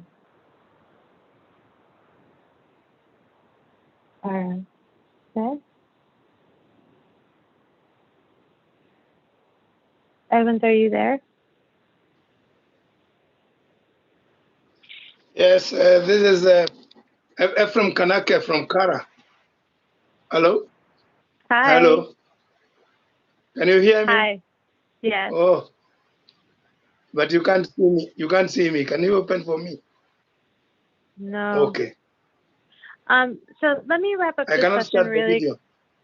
Yeah. Let me wrap up this session really quick, and then I'll hand it back to Rehab and Carol to take us to the next. And first of all, I want to thank Mr. Mishak Lungu for joining and enriching the discussion by sharing the government perspective. That was really great. Glad that you spoke up and glad that you participated. We're happy to have you here. And I also wanted to thank everyone else for joining. We really appreciate you coming and going through this with us and learning with us together. I want to thank ITDP and UN Habitat and ICI for pulling this together. This has been really great from my perspective. I've learned so much, and it was super amazing to get to know Edwin, John Mark, and Darko. And that leads me to my final thank you. Please, thank you. I am so grateful for this. Thank you so much, Edwin, John Mark, and Darko. I really enjoyed the conversation. We have so much to learn from you, and I'm glad we were able to do that. So with that, I'm going to pass it back to Rehab or Carol, and thank everyone again. Thank you. Thank you, Amy, for taking us through that session and for getting us engaged with practitioners. We have a time management issue. We should have taken the break and going into the breakout sessions. I'm suggesting that we begin looking at what Caro has posted for the breakout sessions, and we join in. Sorry, Ephraim, we've run out of time for your intervention, but kindly engage during the breakout sessions, which should go on for the allocated time up to about 15:15 Nairobi time, and then we'll bring it to a close. I think Carol would have some instructions so that people can follow what she's posted on the chat and people don't get lost. And then we can move into the breakout sessions. Sorry, we are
Good evening, everyone. I think we can still wait a little bit for everyone to join in.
Hello, everyone. We're still sorting out a bit people leaving from one room to the other. We shall start at 3:50 exactly. So we have about 3 minutes.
Okay, it's time we shall start our breakout session.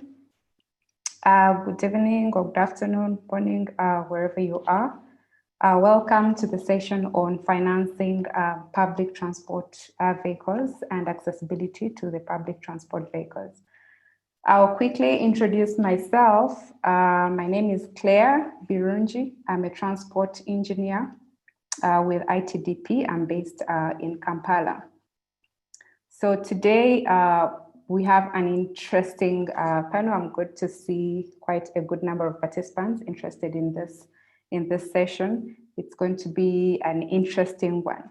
So our panelists today, they include operators, they include manufacturers, experts in disability and accessibility, academy, and some of the financial institutions like the World Bank and the African Development Bank. So we want to get a good perspective on financing the public transport vehicles. Maybe just to set the table, the discussion, why this is of so much importance. From the previous discussions, you've seen so many efforts in trying to combat traffic congestions. And most cities are actually now considering bus rapid transit or the bus services of some sort. So the issue of financing and owning the buses themselves is now a bit of an issue right now as the cities are trying to acquire the buses. So if you look at, for example, in Kampala, we're trying to do a BRT, we're trying to do a city bus service. In Kigali, they have made tremendous improvements. A representative yesterday told us about them now moving to cashless and bus services, bigger bus services. They currently have buses. In Nairobi, the BRT is also starting. The design processes are ongoing. And in Dar es Salaam, they're looking to actually go to other levels. They have a phase 1 that's already implemented, and now they're looking to go to a phase 2 right now, and they have 6 phases that they need to do. So, and you can see from yesterday's discussions, they're talking about what the procurement processes were previously, what lessons they have learned, what they want to change in their bus system generally. So yesterday, Walter Hook also helped us to set maybe a scene for discussion today as who should own these buses that we're trying to say, who should own the buses, how should they be financed. He gave a guide that it's better for the bus fleet to be owned by the operator. But then the issue now is how should they be financed? How should the procurement processes take place? What are those structures that are in place?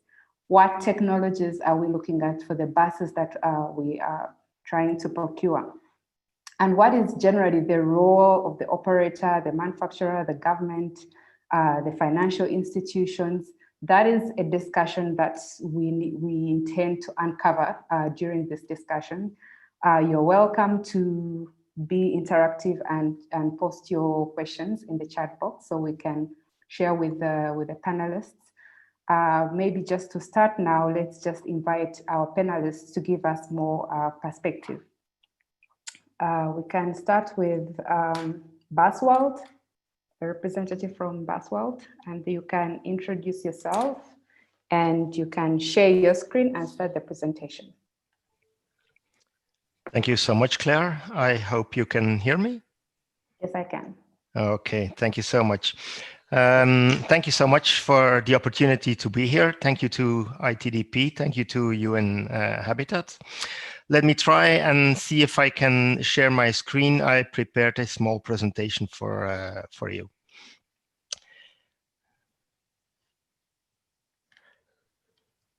Jan, just maybe before you start the discussion, you go into the technologies and basically teaching on the best practices for procuring the buses, but we wanted you to touch a bit more on what are the procurement processes, basically what's the relationship, what are the challenges right now, are there any scalable financing options that are currently available? What do you see that scene like? Okay, I think I will come to that, Claire, and I will make sure I focus on that. If I do not enough, please feel free to jump in and correct me or guide me. Can you see my shared screen now? Yes, I can. Okay, good. Good. So what I would like to say is that the title of this session is Financing High Quality and Accessible Public Transport Vehicles. I took the liberty of changing that because nobody up to date, and especially if we're talking about quality, nobody is buying a vehicle anymore. People are buying a system, an entire system. So the vehicle is just part of that system. And of course, the providers can be different organizations or different companies, but you have to make sure that it comes to one harmony, one unity to bind all these factors together and create really a system. So apologies for making a slow change in that title. Allow me to voila.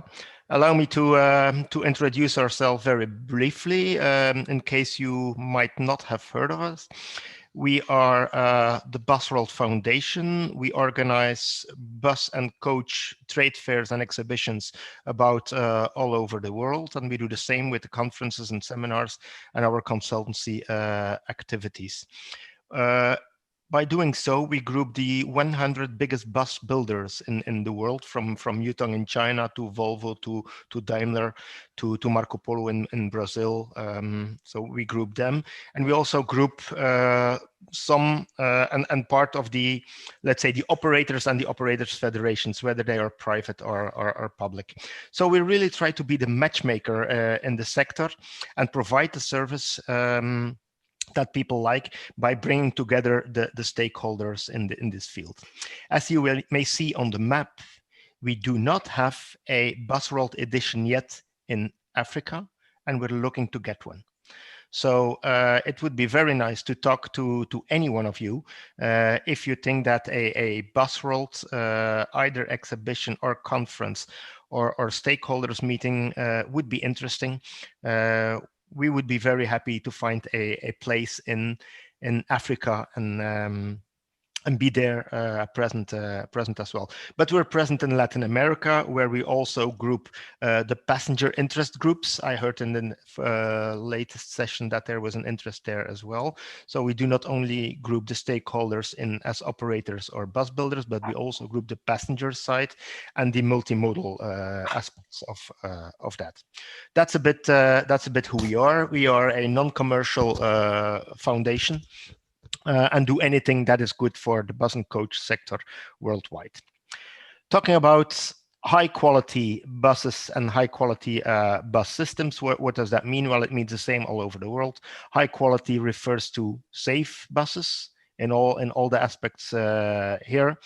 It refers to comfort, and comfort can be a booking system, it can be the vehicle itself, it can be even the charging system and the safety of the charging system, and of course it refers to how sustainable a bus system can be. But already today, as those figures from SLOCAT show, the bus sector is only responsible for 5% of the emissions coming from the entire transport sector. So making quick gains, low-hanging fruit, is making the step from individual transport to collective transport. That is very clear to all. So prioritizing collective passenger transport by road is definitely a good way on the way to, let's say, more sustainable, more eco-friendly transport. We don't have to talk about lots of technologies, etc., etc., if we are not prepared to take that first step, and that first step can be taken today. Prioritizing collective transport is a major step, and the effect of that can be as high as evolving towards, for example, electric buses. I will skip the next slide because it's exactly the same of what I just said. But moving to high quality bus systems is difficult. Everywhere in the world it is difficult because of multiple reasons, and depending on what part of the world you're in, one or the other reason might be more important than the other. But for example, the lack of capital is in many parts of the world a problem to renew the bus fleet, to modernize the bus fleet, whether it's a private or a public bus operator. It's a problem everywhere. But there's also the problem of the very diverse stakeholders and interest groups and public and private sector coming together, and the public sector or the government trying to let's say create a scenario for a good bus system, and then referring to private bus operators, trying to get them out of the informal circuit, but get a formalized system ready. In some parts of the world, in North America, definitely in Europe, it's the lack of space in the cities that is a problem to modernize bus systems. So it's a complex context, and it's not only in Africa. After what I learned from the previous sessions, actually it is everywhere in the world. So we have to be very well aware of what we do and how we do things. Now, moving to this high quality, which means safe, sustainable, and comfortable transport. And talking about the system, it means we're talking about the vehicles. And the vehicles, they can belong or be operated by either a public body or a private body. The road infrastructure, very important, is mainly a matter of the public sector, right? It's the public sector that manages the roads and the infrastructure, that makes the investments, etc. Talking about new energy buses, electric buses, hydrogen buses, CNG, LNG buses, etc. There, it is not sure yet who is going to be responsible for the energy supply.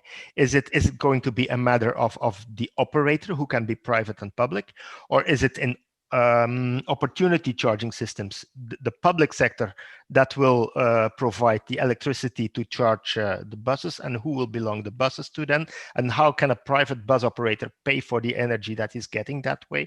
This is a question that is hanging all over the world right now. But operating the buses, operating them can be done private and public as well. So referring to the vehicles and the operations of the vehicles, it can be both, but referring to the rest of the ecosystem in which we have to work, that's another matter, and is mostly private. But this is the cost side. Creating safe, sustainable, and comfortable bus systems is a cost, right? We have to see how we will regain that cost, and how we can make the bus system affordable for people to use it, right? And the affordability refers to the income, and the income and the affordability is actually a political choice. It's a policy.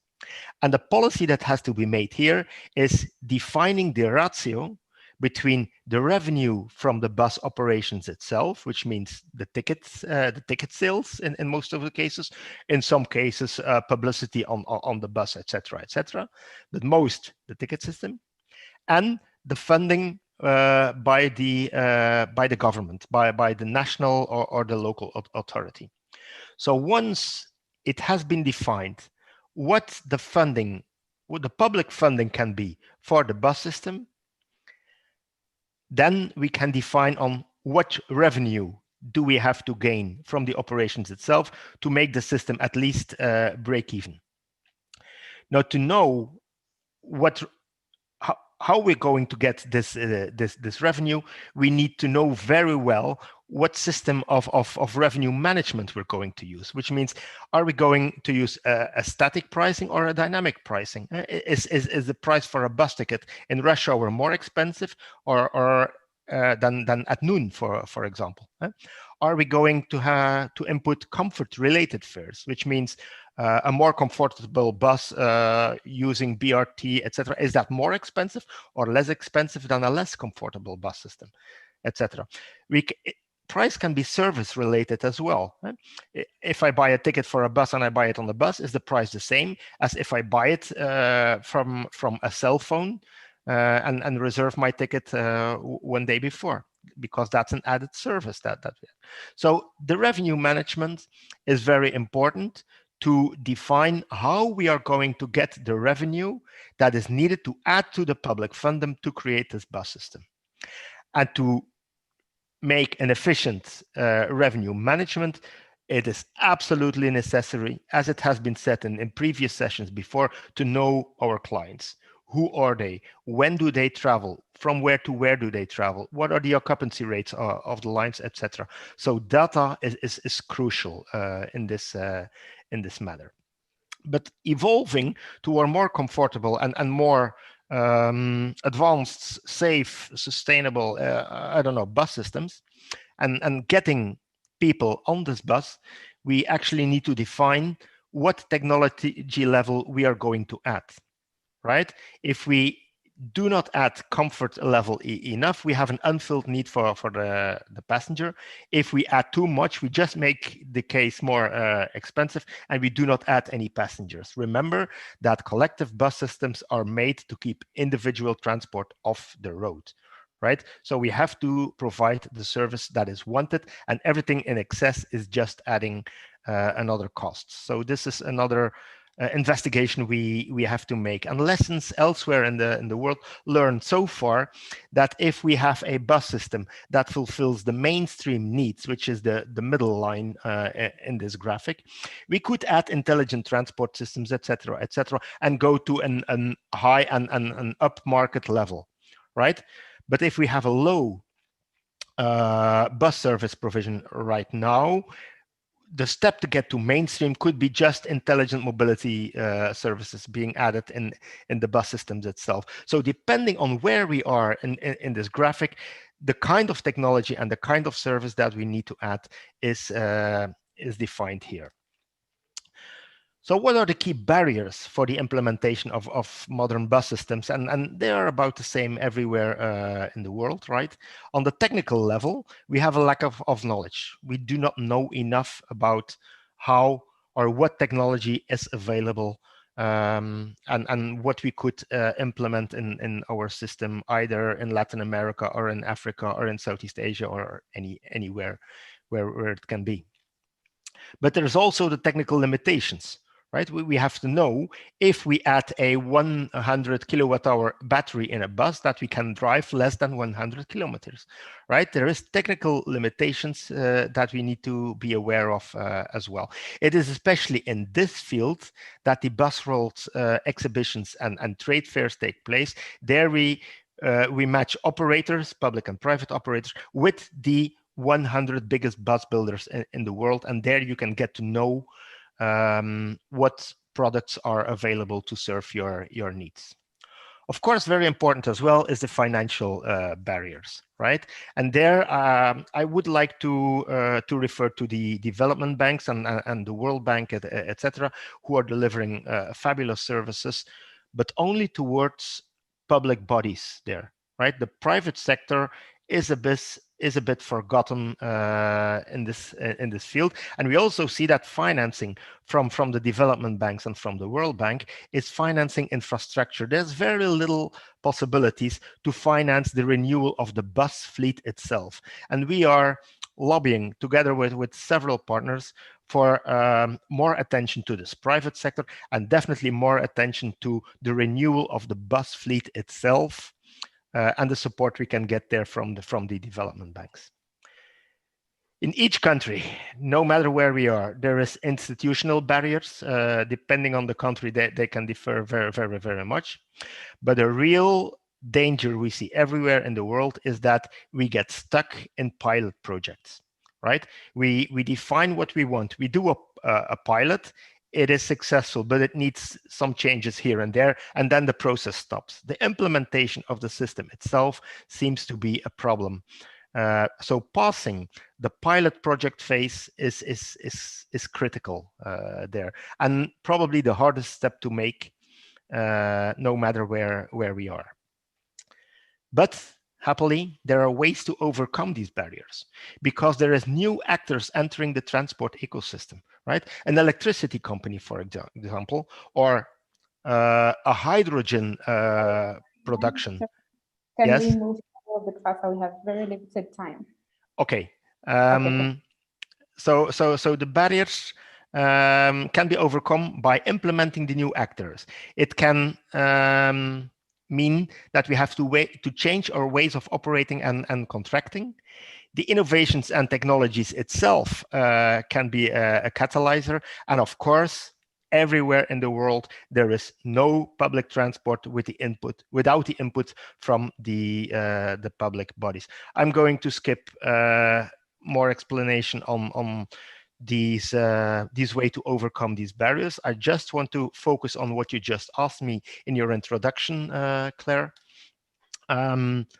How to contract for buses. What we see is that there is direct awarding, which means that the government or the public body knows who the operational partner is going to be, and they can just influence him. But far more effective is the competitive tendering, where either the procurement of the buses itself or the procurement and the operations can be tendered. And the level of tendering there is very decisive for who is going to be your partner. If you tender small bus line routes, route per route, you allow small companies to participate in this tendering process. If you're going to tender a whole city area, then of course it's the bigger companies and the multinational companies who are coming more into the picture. So depending on the scale of your tendering process, you already know who are going to be your partners. And then content-wise, of course, we will be on the line somewhere between the gross cost contracts and the net cost contracts. Net cost contracts who very fast can move onto the informal circuit. So this is very influential on how you can pay for the bus system itself. I'm going to skip some of these slides, but I just want to say that we have to change our way of thinking as well. If we see the cost of implementing a bus system just as the investment to be made in the vehicles and into the charging infrastructure or energy providing infrastructure, then it's going to be a difficult one, because modernizing the fleet is expensive, but not if we think in lifetime analysis or total cost of operations. All right, knowing that in modern and new bus systems, there is a huge possibility to buy, of course, but also to lease the battery and the bus. MAN, for example, one of the world's biggest bus builders, they lease buses. You pay about 3,000 euro and you can operate a bus. And they do exactly the same with electric buses, where they can lease the bus and also lease the battery. So if the battery loses 20% of its capacity, it's not yours, it's not the operator's one. MAN just changes the battery. You can operate the buses again. So the bus manufacturers are becoming a very, very important partner in financing the renewal of the bus fleet. And just the last slide for your information. If we're talking about electric buses, which seems to be the next step, please know that if the price for a diesel bus today is 1, then the price for an electric bus with a battery of 100 kilowatt hour is 0.6. I'm talking about the total cost of ownership, which means the cost in 8 years, and I make exclusion of the cost of the charging infrastructure. A bus like that can run 70, maybe 80 kilometers, right? And then it has to be charged again. But if we go to a 200 kilowatt hour bus, it can go to like 160 kilometers before it needs to be recharged, and it's still cheaper than a diesel bus today, right? Only if you want distances like 240, 250 kilometers per day before recharging, then this electric bus in terms of TCO becomes more expensive than a diesel bus today. This is what we see on the market. I would be very happy to be a matchmaker between different industry partners and you all colleagues of the sector in East Africa. Please feel free to contact us. We'd be very happy to be in touch with you. Thank you so much, Claire. Thanks for the opportunity. Thank you, Jan, for your wonderful presentation. Thanks so much for talking a little more in detail on what actually a high quality bus actually is, right? It's safe, it's sustainable, the technology that is involved. But maybe some of the things that I was a bit maybe thinking more about, and maybe we can unfold in our discussion, is about the funding. There's a table you had in your presentation that shows that the buses can be funded by either private or public. And then you also touch on, like you mentioned, financing or procuring these buses is not very easy. So you're also questioning the role of the financial institution like the World Bank, not having platforms for private companies or private investors in the bus sector or owning the buses. So we have respondents from the World Bank that will give an opportunity later in the sessions to respond to some of these questions. And then you're also talking about something on how you can foretell basically who is going to win the contract, depending on how big the contract is going to be.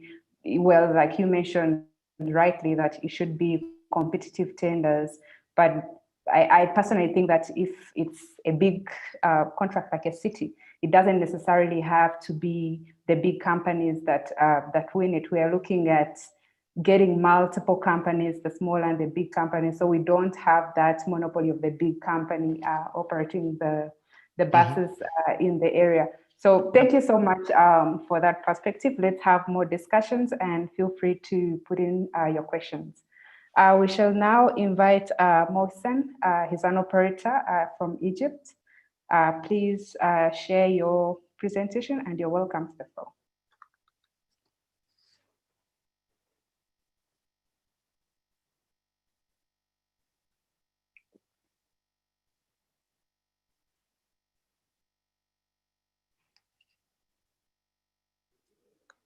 Hello, Mohsen.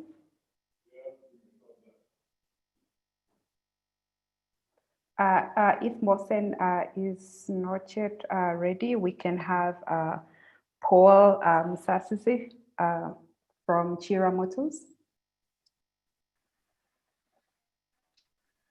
Thank you, Ms. Birungi, for inviting us and for the organizers of this conference, which is timely, and the discussion is already very well primed by the previous presenter from the US, who took a lot of time to discuss a couple of important aspects. And I will start by agreeing with him that indeed, when we want to define a quality and accessible bus, we need to think about the ecosystem that delivers mobility for mass transit and not just the bus.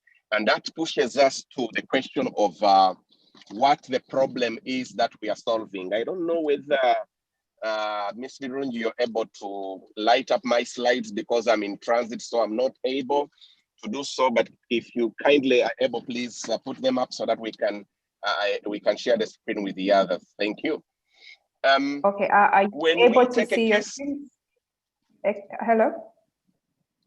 Hello, yes, Paul? Please. Yes, I'm going to share your screen and you can tell me when to go to the next. I will definitely tell you that. So, okay, and thank then you so much. Yes, I wanted you to just give a brief background to the participants today, because the role of a manufacturer, as we have seen from the previous discussion, is very key to basically the opportunities that you can give to the operators, the structures of funding between the operator and the manufacturer. That's the kind of perspective we'd like you to share. So let me quickly share your screen right now. Sorry. Thank you. I will do so. I will make sure that I integrate that perspective in my presentation. Okay, your presentation is up. Thank you. So I thought it fit to take a case study of right here at home in Kampala and try to reflect on what exactly the city is like in terms of the growing population, which we see 4 million people growing on to 10 by 2035. And we have those divisions, 5 of them, Kawempe, Nakawa, Central, Rubaga, Makindye, that is the Kampala city. 41% is public transport, 39.3% of the about 4 million is non-motorized mobility every day. That means that the motorized mobility is about 61% on a daily basis. And we see that of people, we are talking 82% are actually public transport, mainly with the matatus, and the 9% private cars, 9% border borders. Now we see that the city population spends 50% of their annual income on mobility, and that's the biting issue, which we need to characterize within the solution for quality. How do we lower the public transport affordable for the end user, but also addressing the issue of congestion, where 800 million are lost annually in traffic congestion, and also burnt fuel, and of course the issue of pollution. When you move on to the next slide, you will see clear that I've tried to categorize the problem, to characterize the problem in terms of the 6 sub-problems that would speak to the quality solution that would be required to be addressing public transport based on bus transit. The issue of congestion, high carbon emissions, high carbon best transport emission, low fuel economy, climate change, inadequate infrastructure, as well as the unsafe transport modes that we have today. And therefore, when we move on to the next slide, we see that we are discussing the quality in the next slide. If we are discussing the quality of the solution that we seek to put in place in the context of Kampala, it should speak to the 3 things. One, in terms of mobility, it should be shared and predictable. We need to point B, I get there time. Economic efficiency in terms of ensuring that the fee structures are well known. In Kampala today, sometimes they depend on moods when it rains, and the matatus which do not have wipers and HVAC are on the cannot be on the road. The few which are on the road then hike the prices, and so many other issues. So we want to see how we can standardize fare systems and also make them more predictable across the board. And high case tells us that it is better right now, as the previous presenter said, that the total cost of ownership of an electric bus is way, way, way, way more affordable than a diesel bus. And he has given a deficit on the diesel bus of over 40%, which money can go into so many other aspects of the mobility infrastructure. So it's important that we migrate to electric bus to get that environmental deficit, the accessibility in terms of how we are supporting people with disability, safety, as well as sustainability. And for us, we are saying that in terms of sustainability, we should start seeing, and as manufacturers, we should start seeing more local content participation in the manufacture of the buses. And this can then enable financing mechanisms like leasing, hire purchase, as well as renting. When you move on to the next slide, you see that then we have tried to define what would be an ideal bus transit system based on an ecosystem. And here we are saying that on top of the bus, the Kayola EVS is the bus that we have made here through technology. On top of the bus, you will need the charging, the access facilities, the training of the drivers and the operators, and passenger experience system to support billing, routing, and so many other aspects that we will be seeing as we move on to the next slide. So we see that in terms of quality here, we are saying that we need not to just look at the bus, but we need to look at the entire ecosystem that delivers a quality passenger experience when we are moving for collective mobility, as opposed to having as so many as thermal plants moving 1 or 2 people in the city. In my last slide, you see that then I move on to look at the case study of the Kayola EVS to talk about what could be. Could we move on to the next slide, Claire? Next slide, please. Yeah, that's the last slide. Yes, that is the last slide. So in the last slide, I'm looking at us as a manufacturer and our premium product, the Kayola EVS. That is a fully electric bus with a range of 300 kilometers on a single charge. And I'm saying that if we are talking quality, the bus should be able to hook into ticketing infrastructure for payments management and so many other aspects, so that we can go cashless and also improve the transparency in that area. Inclusive design to support people with disabilities, with ramps, as well as display screens for those ones who can see, audio systems and announcers for those ones who can hear, amongst others. The capacity, the payload should be significant and well tuned to address the issue of the need for this for the bus. Quality and safety are important. Comfort in terms of the seats amongst other things, is important. The connectivity so that people can continue moving. The CCTV camera for security. And as we move towards COVID, also the necessary sanitation system to support standard operating procedures for COVID. But importantly, we need to see that while we put the bus on the road, the way we are going to get sustainability and explore financing models other than fully buying, but going into leasing and renting, is if we see that the industry is starting to be localized and we have local content participation in the delivery of these buses. That is how we can see our operators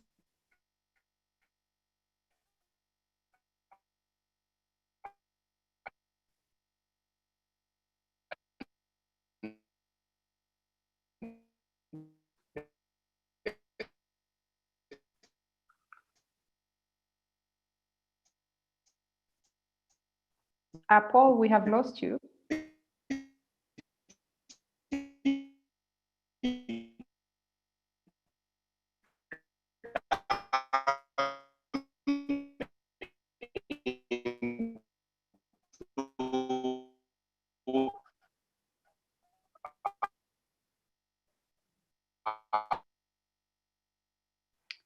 Sorry, Paul, we lost you.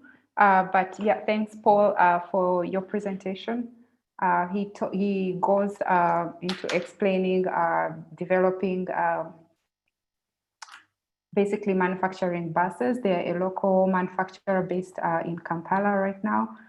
They talk about electric buses having a 40% affordability compared to the diesel buses, which is a bit of, hello?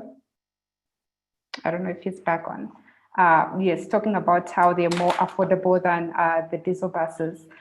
Paul, yes, I can see you're back. And I just wanted for you to maybe paint a scenario. Have you had a scenario where you have supplied to an operator, and what has the process been like? Yeah, currently we are still in the nascent area where we are still finalizing our factory, and we're in the market validation phase of our product, the Kayola EVS. So we are not yet at a point where we have been able to supply any buses, but we are thinking sooner than later, as we continue engaging, we should be able to supply some buses to Ugandan operators through any model that would be practical and reasonable to them. And that's why I pointed out that when we manufacture the buses within the area where they should be used, then the application of issues like renting, leasing, hire purchase is practical, as opposed to buying the whole unit, which many times may not make a lot of sense to the operator. And I would like to add that in our thinking, when we are talking about mobility infrastructure, we think that ultimately the mobility FIDs to support the development of infrastructure. And then we focus on commercializing the operation of the bus. I thank you so much. Thank you so much, Paul, for that perspective. Maybe your network is a bit not very clear, but I just had one question. I think this was from Jan from the Bus World. He had a presentation which was putting question marks as to who is responsible for energy supply for the modern buses, such as the electric buses. What's your perspective on that? Yes, so the issue of supply of energy, I would think we would look at it in two aspects: the actual charging and then paying for that, and then on the other side, the charging infrastructure. My perspective that charging infrastructure should be the responsibility of government initially, because in the context of Africa, this is still a new area, and it's not really yet attractive to the commercial and private sector. So there is need for government to support that area initially as we develop its business case and attract. But the charging itself, when we are paying for charge, the fees that the passenger pay, just like when you pay for a diesel bus and it contributes towards fuel, I think on the operational side, we should be able to have a business model that takes care of the operational charging aspects. Thank you. So much, Paul. Thank you so much for your presentation.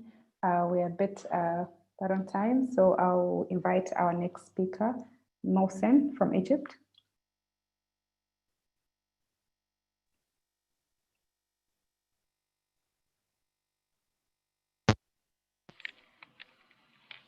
Welcome, Mohsen. Thank you. I'm honored to be with you and all other friends. Thank you.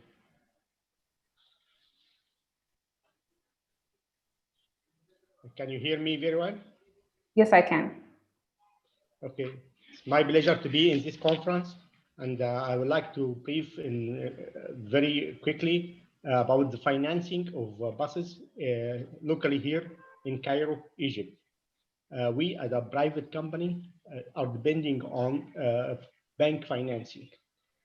We finance about 30% of the cost of the bus by ourselves, and the rest 70 is coming from bank financing. In bank financing, there is two main departments looking for your opportunity, and they decided do you have to take this loan or not. Budget department is always like to have a successful opportunity for the company, and they looking for the project, the time of the project, all contracting issues, and they approve their financing depending on that. The other department is the risk department, and they always care about the guarantee of payment. Our business model that should supply to the bank or submitted to the bank should cover a financial methodology moving from optimistic side, what's going to happen when everything is okay, to the other side, what's going to happen if everything or inputs are not okay. And between those edges, the company should define its actions deeply, since our operation is the daily operation. So we should define deeply what we should do at every thing, at every possible change, like the one we have already suffered from a few months ago, the rise of the fuel cost. Because we expected that, we have to put it in our business plan and our financial model. So the bank realized that you are really taking in consideration variables.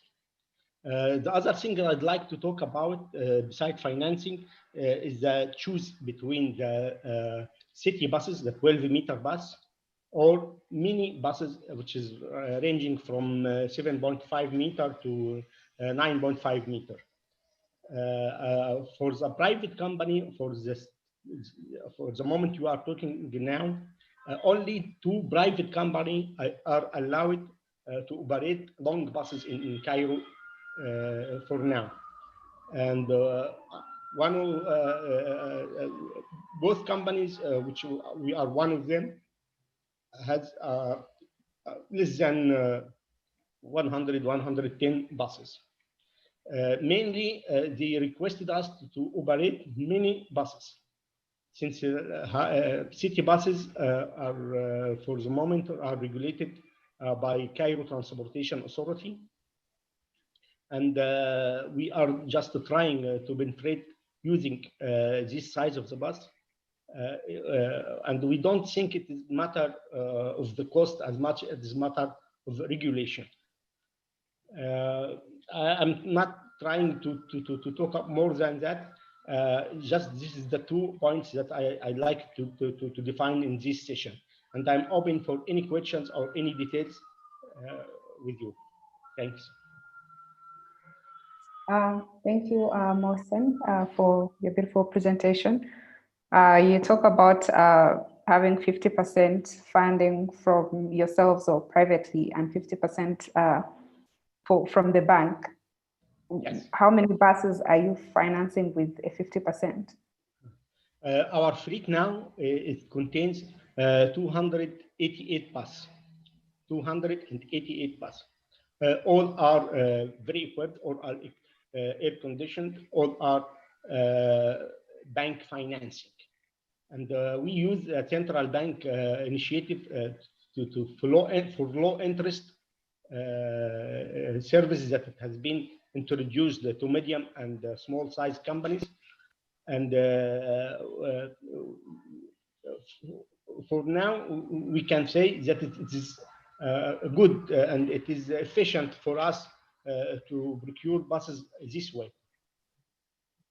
Okay, just the last one. Are you reluctant to operate the city bus compared to the smaller buses? What are the advantages and disadvantages? According to our own statistics, we like big buses more.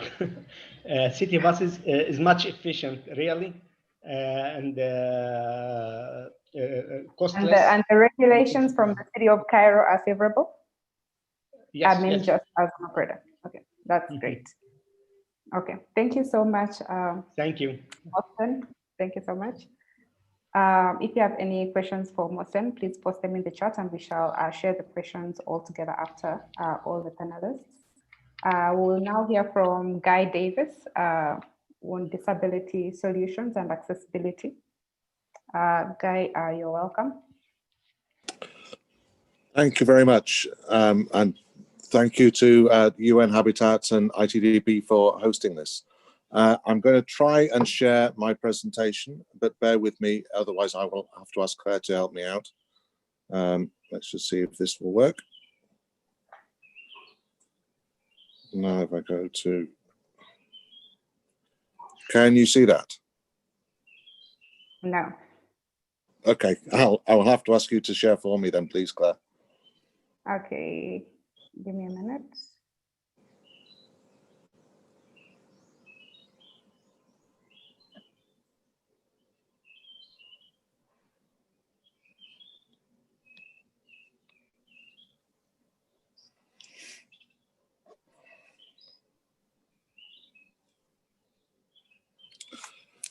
But to introduce myself and the company, Disability Solutions is actually a universal design accessibility consultancy operating here in South Africa. We have worked on many of the different BRT projects around the country, and so I've picked up quite a bit of knowledge. What I'm going to be really looking at is not so much the financing, but really the type of vehicles that need to be financed. Perhaps you can go to the next slide, please, Claire.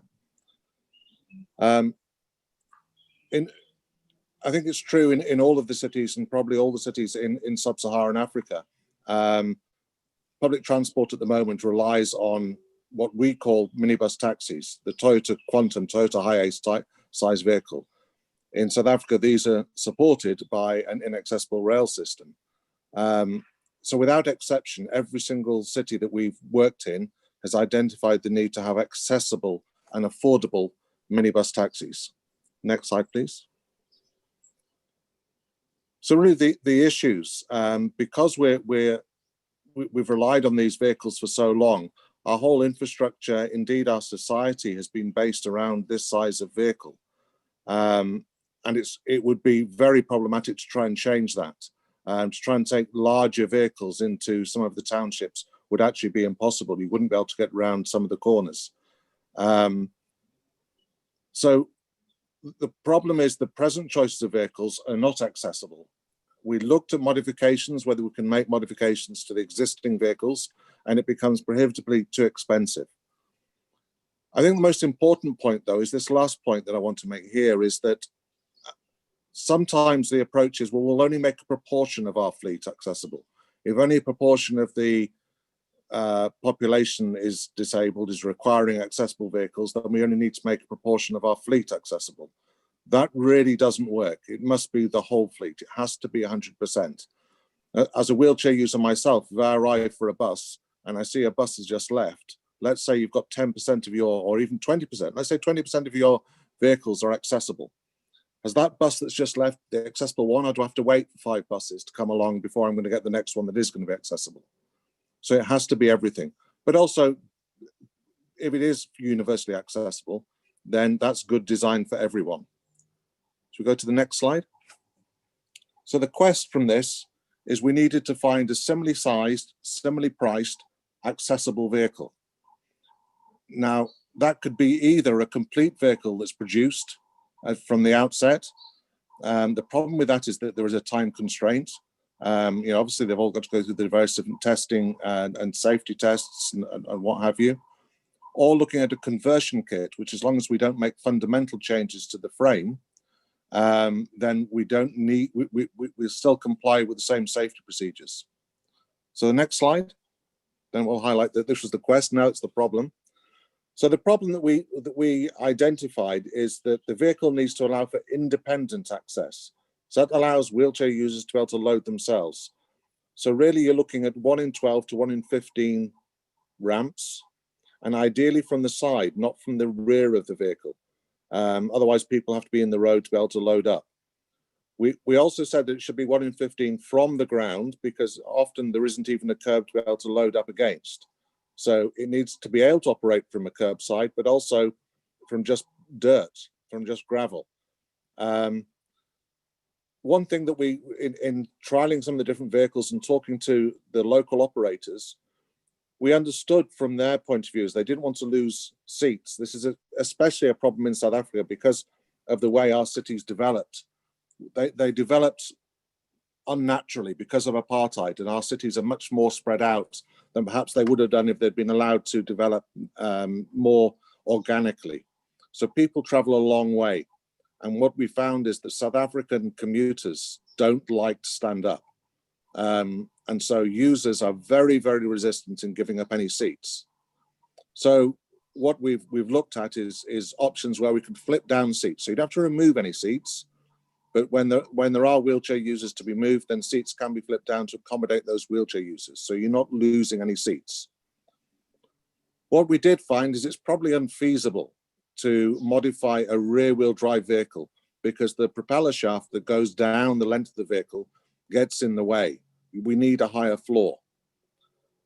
And any modification that we were looking at had to be cost effective. We want the cost to be roughly the same as the existing cost of vehicles. There's clearly going to be a slight increase because we're talking about a slightly more complex vehicle, but we want to keep it very, very simple so that if there is a kit, it could be installed and also repaired with the very basic of conditions. We don't want, and we understand that people can't resort to very high-end specialist equipment to be able to change and adapt things. Ideally, when we're putting in the BRT system, we also have a safety concern that our driver shouldn't have to leave his seat. So everything should be able to be operated, including opening and closing doors from the driver's seat. Go on to the next slide, please. So the solution, rather than trying to, which is perhaps what we tried to do in the past, is we tried to fix these problems ourselves. We threw this at a local group of fairly eclectic and wide thinking, laterally thinking engineers. They came back with a double ramp. I put double side ramp because it could operate from both sides. But basically it's 2 ramps. So you can deploy 1 ramp all the way, just and it goes to a curbside, and then another ramp can deploy out from underneath it, which will get you down to the dirt. And that allows for sort of 1 in 12. We've got flip up aircraft type seating. And in fact, all the seating is in rows in the same way that it's done in an aircraft. So potentially rows could be completely removed, and that allows a bit of flexibility for the vehicle. So you could take all the seats out and use the same vehicle as a goods vehicle, depending on requirements. And what the end result was to make the controls for the doors, the suspension, the ramps are all pneumatically operated off the same system.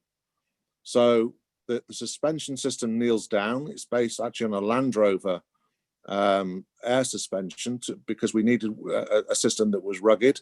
That allows the whole vehicle to kneel down.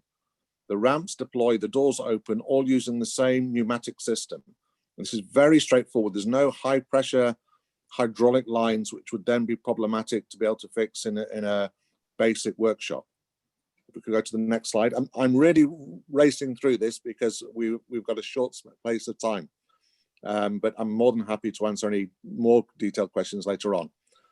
So here's the first prototype, and there's a link to a YouTube, which again I can make available to anybody that's interested, which just shows the very first one that we've tried. We've taken it around South Africa, and we've basically tried to use that to destruction, because we were told by many people that such a low floor vehicle wouldn't survive on South African roads. It does, and we can prove it. This vehicle has been all the way through the different South African roads, and it hasn't broken down yet, and we've literally tried to break it. But we've had feedback, so things like the doors, there's been a request on some of the BRT systems that they would like doors on both sides, so it'd be able to dock at the median stations that they operate, and that can be adapted. So this is prototype 1. It's actually based on a standard front-wheel drive chassis. It happens to be a Citroen, but it's the same chassis that's used by Peugeot, Fiat, and Dodge. But they're looking at the kit could be used on any front-wheel drive vehicle of a similar size. Go on to the next slide, please, Claire. So the second prototype, that has generated some interest, which is just what we wanted from manufacturers. So the next one, actually, VW have approached us and the group of engineers, and they're providing a chassis. And this might be not so much a kit, this is more of a finished vehicle that then VW would sell, distribute, and maintain themselves through their own network. So there would be an option of both ways round. And again, what we're going to do is we're going to take this to the various different cities and operators and drivers and ask people, okay, you tell us why this won't work, because we're saying you have to have accessible buses. Indeed, our law says we have to have accessible buses.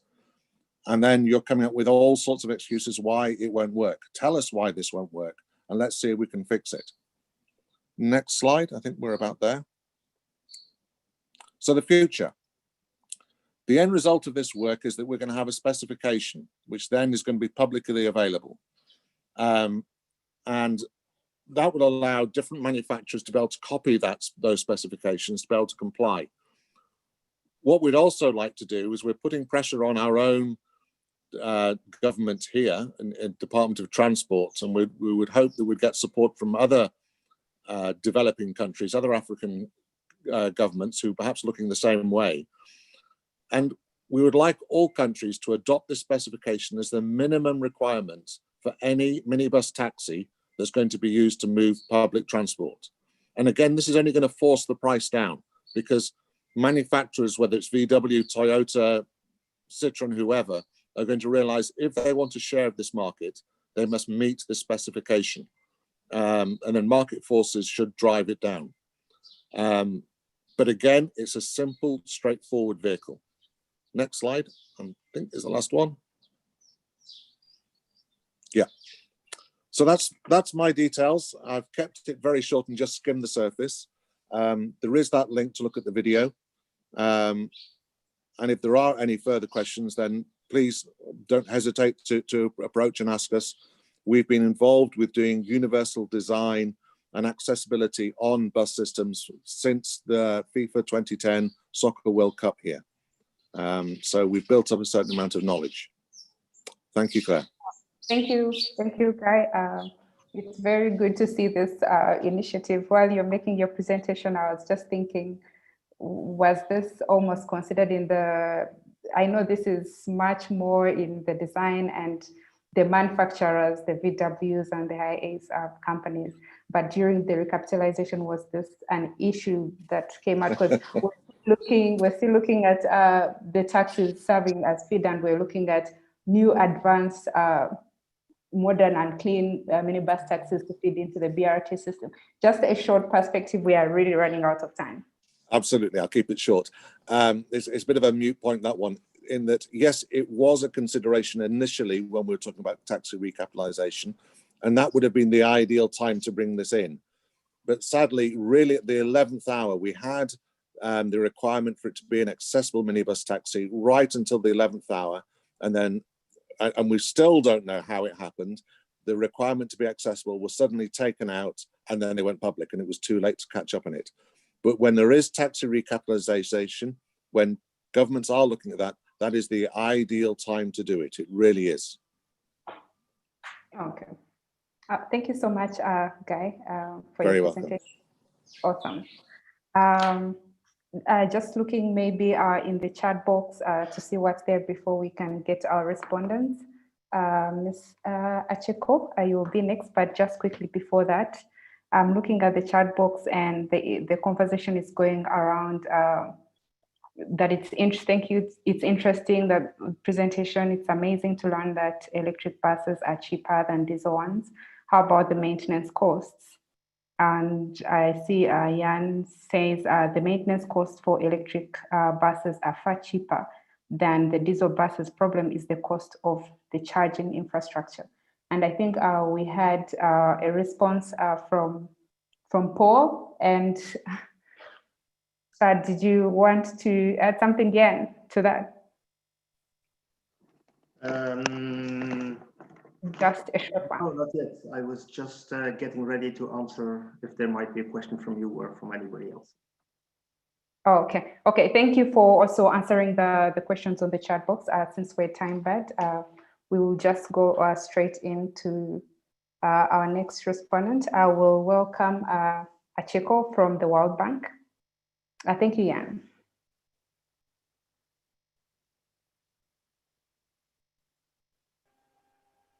Hello? Hello, can hear you. Yes. Yes, I can.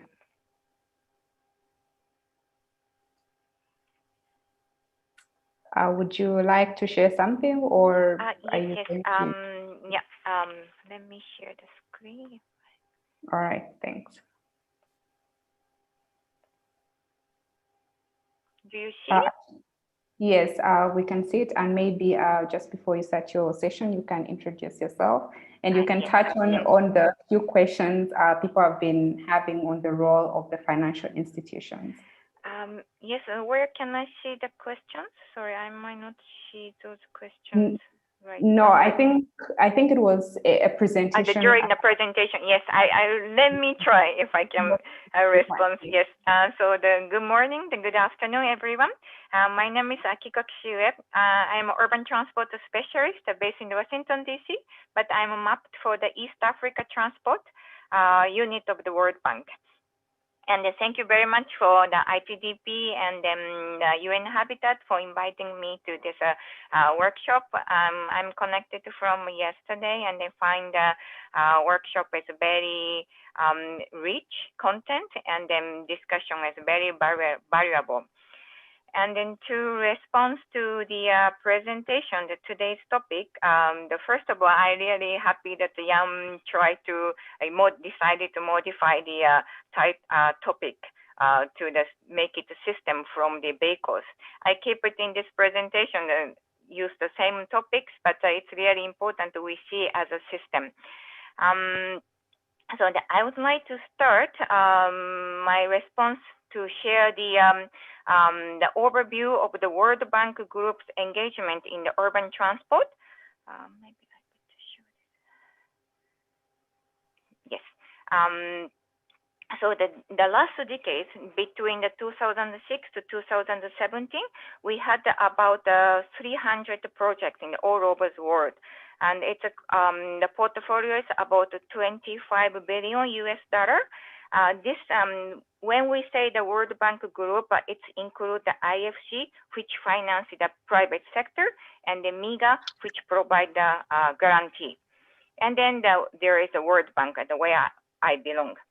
And then we have an independent evaluation group within the World Bank, which evaluate the effectiveness of our interventions. And then they review this 297 projects, and they evaluated 104 projects, which was closed during that period. And then they categorized those our urban transport project into 5 groups. And then when it comes to the financing the fleet, is you can see it in the conventional bus and then BLT. And then we did in the past investing the expansion of the fleet was quite common, but that is when the company is government owned, when the the financing come from the World Bank. So like Jan already mentioned that it's very difficult to get the financing from the World Bank because our client is the government. So if through the government, there might be a way that we can think about the financing the private sector, but we don't have instruments directly to finance the private sector. That's going to be the IFC side. So that is a bit difficult side. And then also that when we financed before that expansion of the fleet and then renewing the fleet, as a part of the restructure the government-owned company or the creating the government-owned company, but we also realized it was very difficult to achieve. And then when our ING evaluate 104 projects and also review this all 300 projects, portfolio and the focus on the public transport has sharply declined particularly in the Africa. In 2006 to the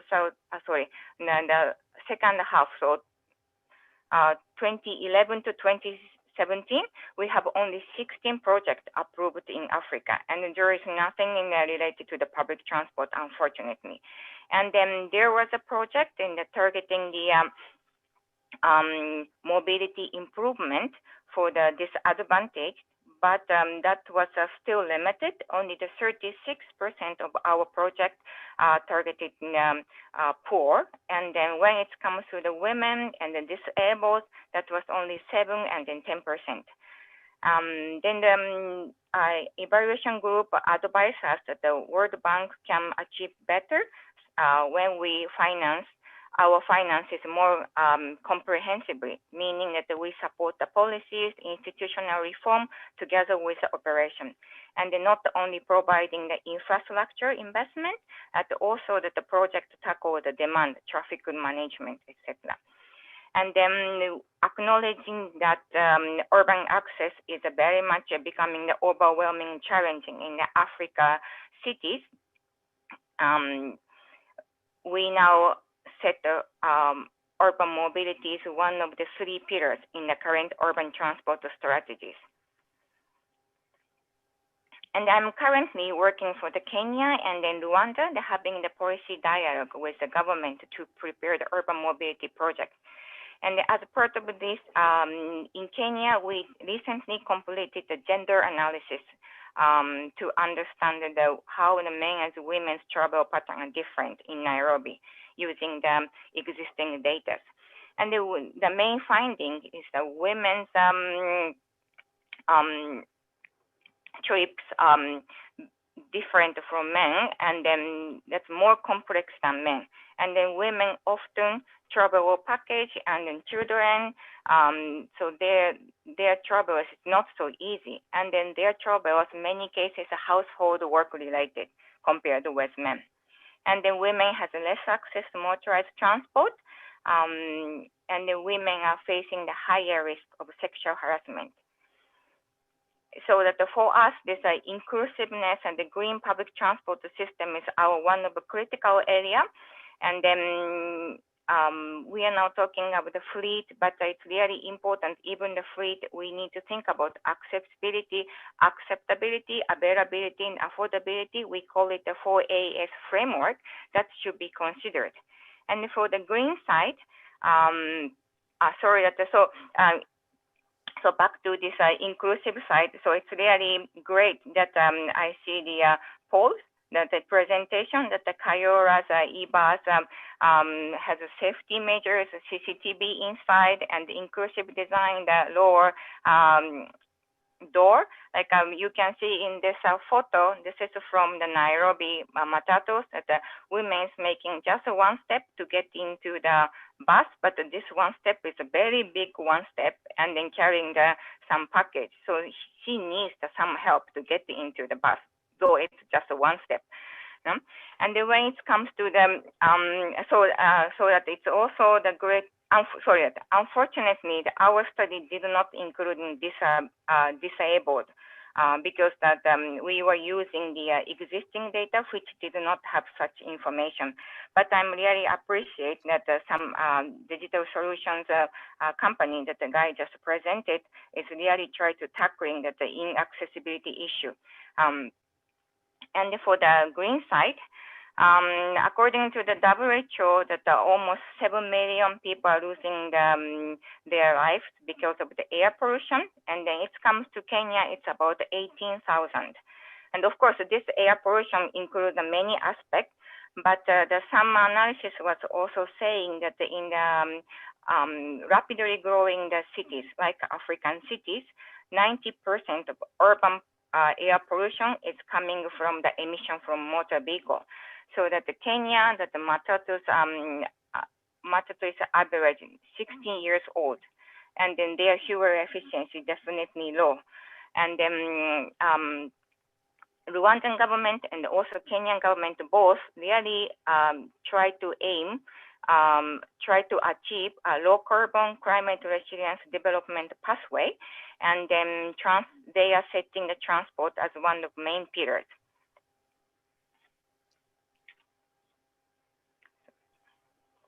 Yeah, and for the role of government, where our discussion today is a topic is a fleet, like Yang already modified, and I also agree that our trip is start from our home to destination or the point A to B, and then it is really important for us to see that how we can achieve the better, the higher quality and accessible public transport as a system. And then I see these are the key role of the government, so that enhancing the institutional capacity to manage urban transport, so that the government needs to set a clear regulatory framework and the institutional arrangement, and also create an enabling environment for private sector to invest more in this urban transport sector. And to be more inclusive, enhance the mainstream of gender and the vulnerable group into the national transport policy. And then their project design should be follow the participatory process, listening to the needs of the disadvantaged group and the civil societies. And then strictly implement a fleet renewal scheme with a higher capacity bus, greener, cleaner energy, and the gendered and the universal access design. So like not only the high capacity bus, gendered design means women need more space to put luggage, and then the step should be slightly smaller steps so that they can easily get into. It's a small things, but that kind of gender lens can be included to be more user friendly. And for the financing side, currently many African cities road-based public transport are operating without any subsidy. We know that, and then this is very difficult. But generally speaking, that the urban transport itself is underfunded in the many cities.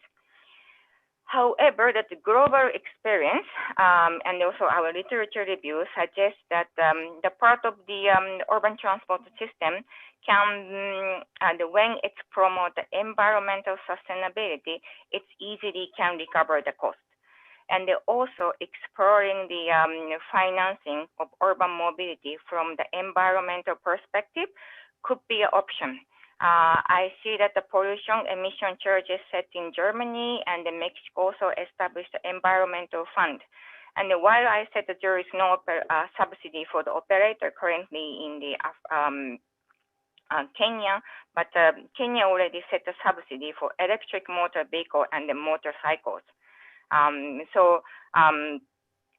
And then Global Fuel Economy Initiative is supporting Kenya to think about the CO2-based taxes. So this environmental, so advancing the green agenda and then thinking the financing urban mobility from environmental perspective could be an option, but it is still, this is a difficult subject, how to finance the public transport. So that this is my response. Thank you, Ashiko, for your beautiful presentation. I like to see that you've clearly indicated what the government's role is. So the government has actually a big role in setting up that environment that actually allows potential investors or private sector to come and invest in public transport. But you also mentioned, everyone has mentioned that financing the public transport is quite expensive, and the government has a role in putting up subsidies that will encourage more private sector actors to come and get involved. I like to see that examples of some of the subsidies is clean vehicle subsidies. If you're coming with cleaner vehicles, then that would be an advantage. And good to see the participation work that you're doing in Kenya and in Rwanda on gender studies. We're running out a bit of time. I'll just answer I'll ask, I think it's Jan, to answer a question from Janvier. I don't know if you're there. He says, so from your experience, if the private sector is to finance the charging infrastructure and to operate them, will the combination of both bus operators and investment in charging infrastructure still be an opportunity and advantage to compare to ICE buses?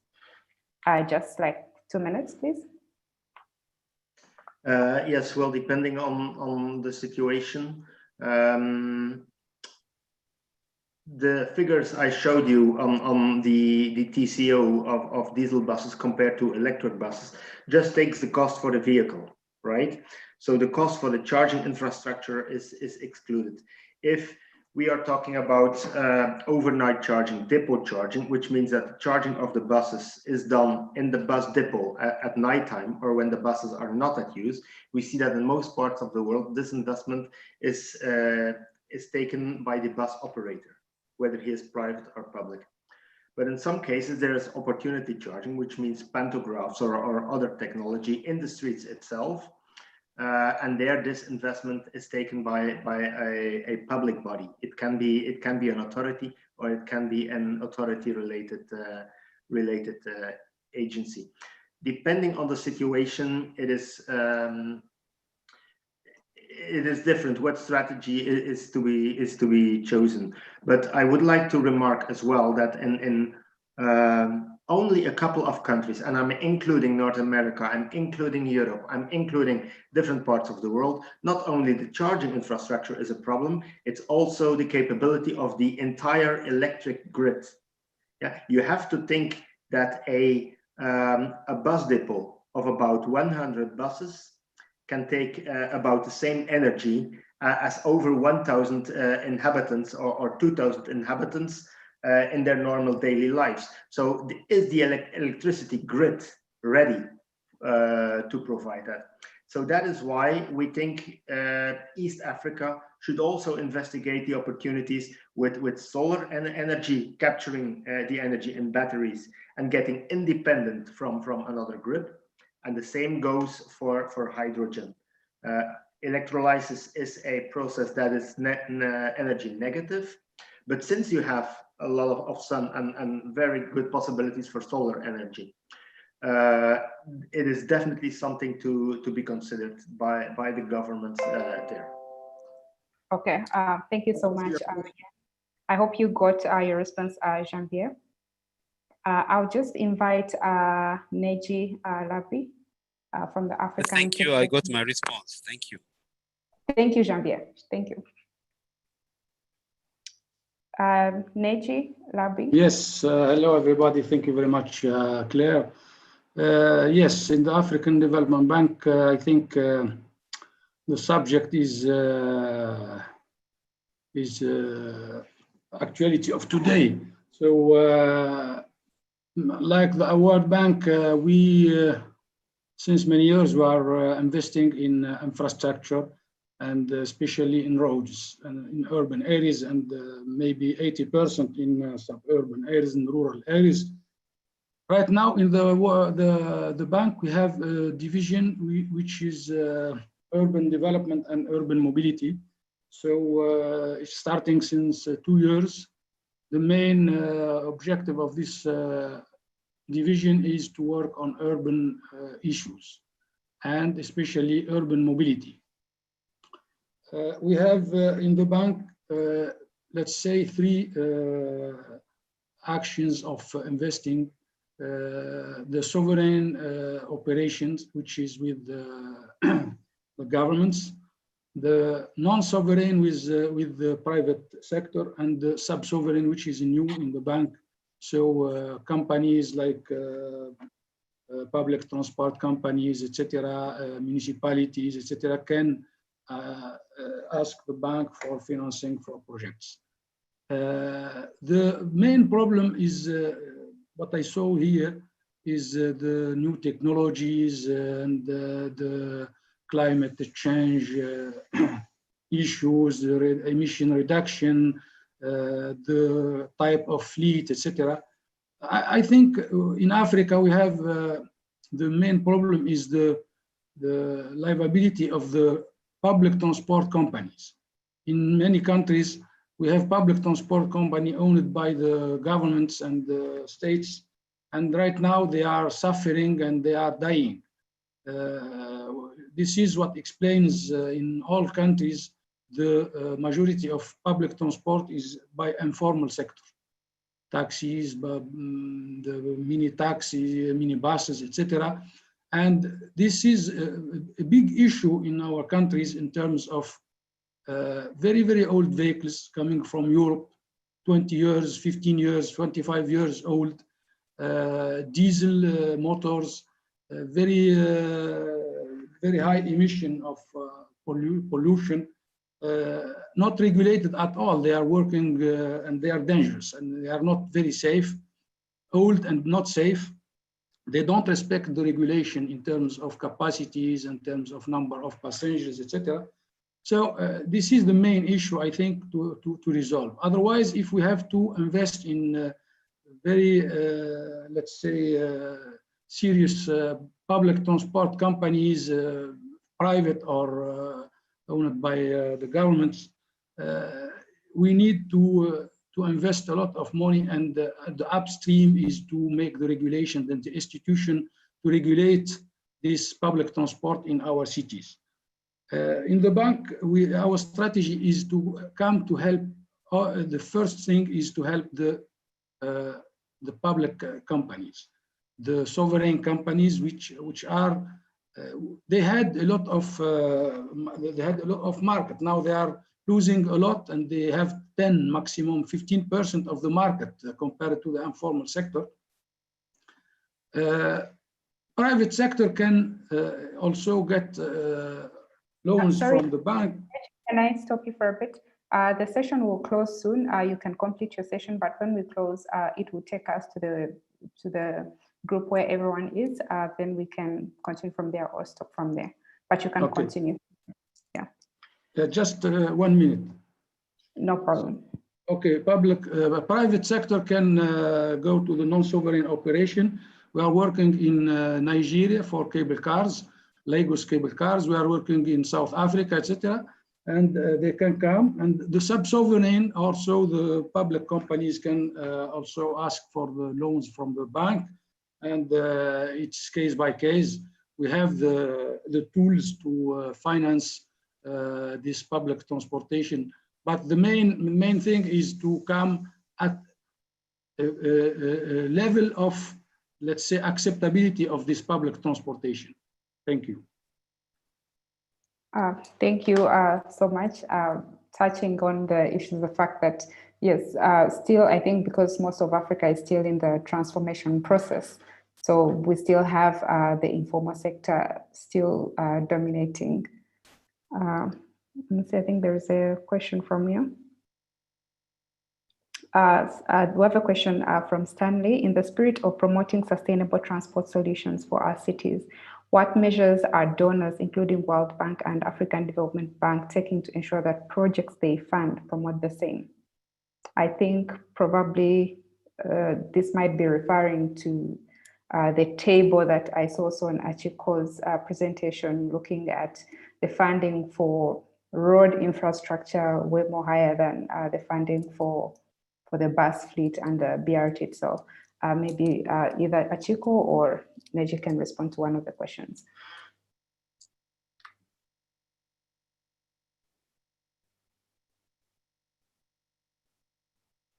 Achiko, are you able to respond to that? Yes, but I try to understand that there's a question that before we are more on the road, particularly in Africa, but we are now really seeing this mobility, and then try to engage and pay attention for the public transport and the non-motorized transport. So this is now we are now having the Africa transport sector strategy and moving that direction. And then also that, of course, still that depends on the situation. Roads are important. But we are already understanding that also the government also recognizing that the expansion of the road or creating additional road to alleviate the congestion will not the case. So they understood that. And so basically we are trying to find out toward the more, how do you say, mobility, not the transport. So we are really paying attention to the accessibility, that people can access to the job, people can access to the education, the health facility. That is our target now. Okay, thank you. I think maybe it would be interesting to share some of the more concrete plans in trying to shift from financing more roads, specifically maybe in the urban areas, in the move to convert, to alleviate congestion then, and moving to funding public transport.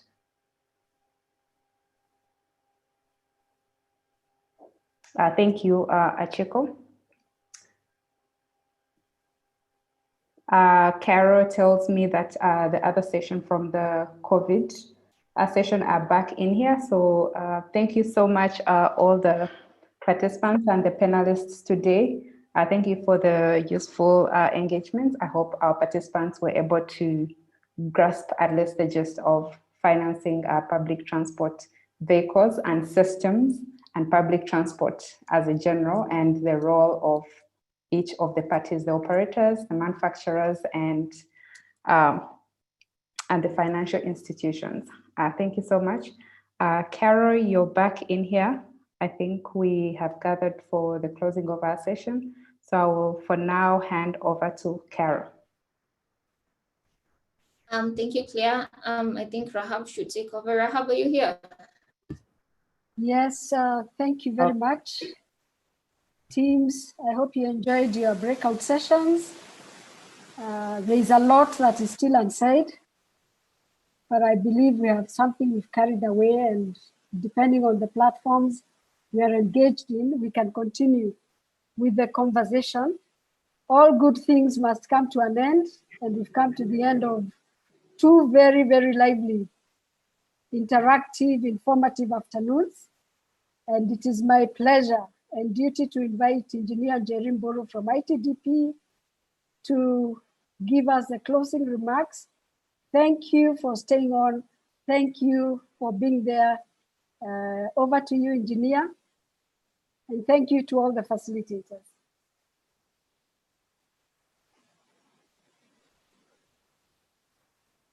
Engineer Jerry.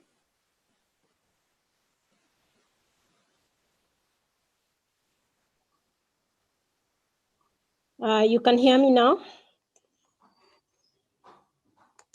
Yes, very well. Okay, thank you very much, Rehab.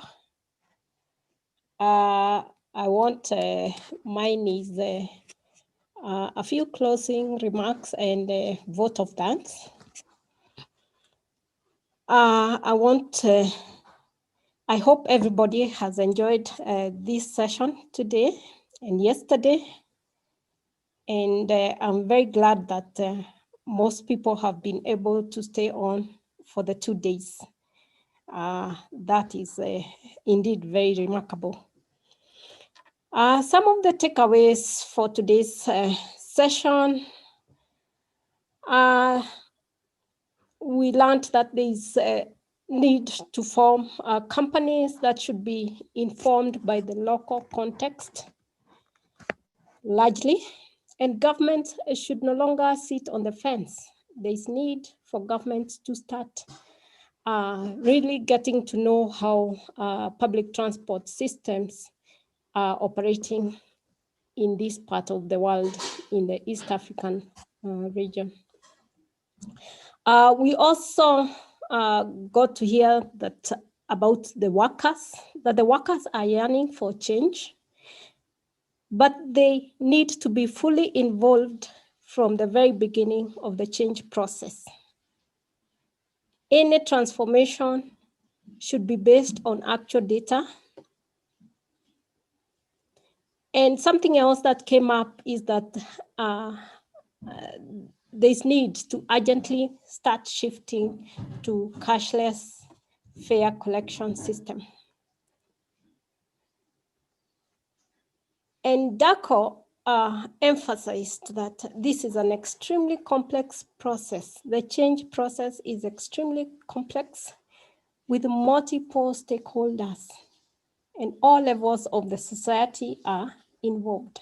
So we need to be very careful as we move along to try to change the public transport systems. It's also a political process, not a technical process. Governments have a role in financing public transport through subsidies, but Amy corrected us and told us it's better to refer to these as investments rather than subsidies. The breakout sessions were very interesting. I learned that how public transport companies globally are responding to pandemic situation to ensure that the safety of passengers.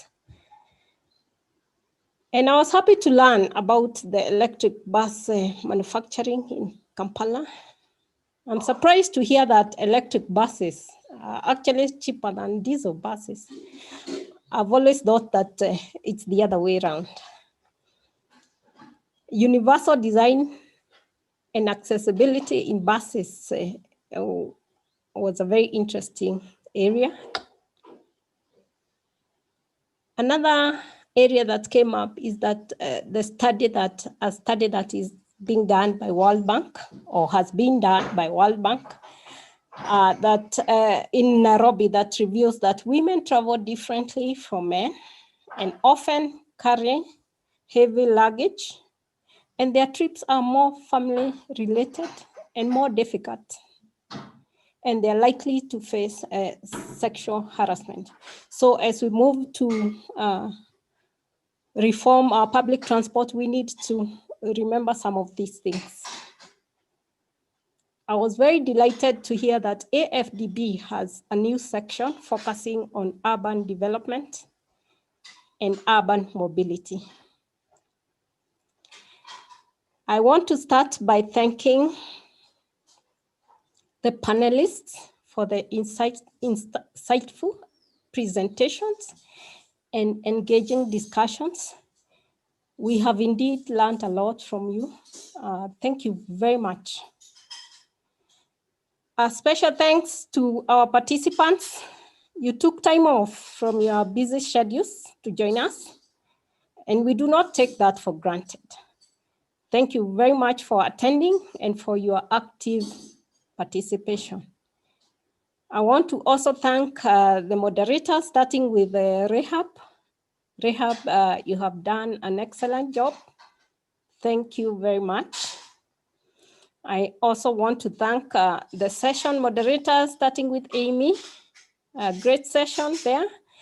Caro, Claire, thank you for guiding the breakout sessions very well. I want to thank the International Climate Initiative, ICI, for supporting the workshop and other programs related to climate change. We very much appreciate this support. Last but not least, I want to thank Caro. Caro took lead, spending sleepless nights organizing this IKI regional conference, and the team that supported the effort. Well done. A few announcements. Mobilize Virtual 2020 is coming up soon, 26th to 30th October. And the key topic is Pune leads India towards a sustainable future. So you will soon be receiving invitations if you have not yet received. Kindly register and you're most welcome to join us. And next year, at a time like this, we'll be hosting another IKI regional conference. Hopefully by that time, the pandemic will be long gone, or perhaps we'll have learned to live with it. And maybe we'll be able to meet physically in one of the East African countries, the city with the most notable progress in sustainable transport. We look forward to meeting you again and again. Thank you very much, and may God bless you.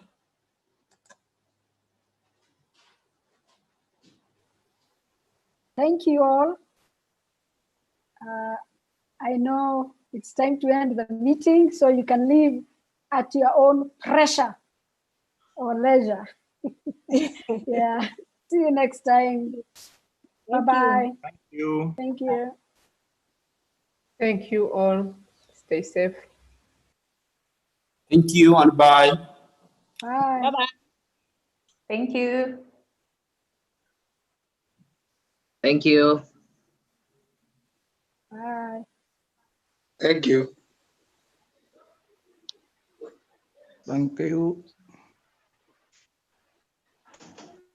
Thanks.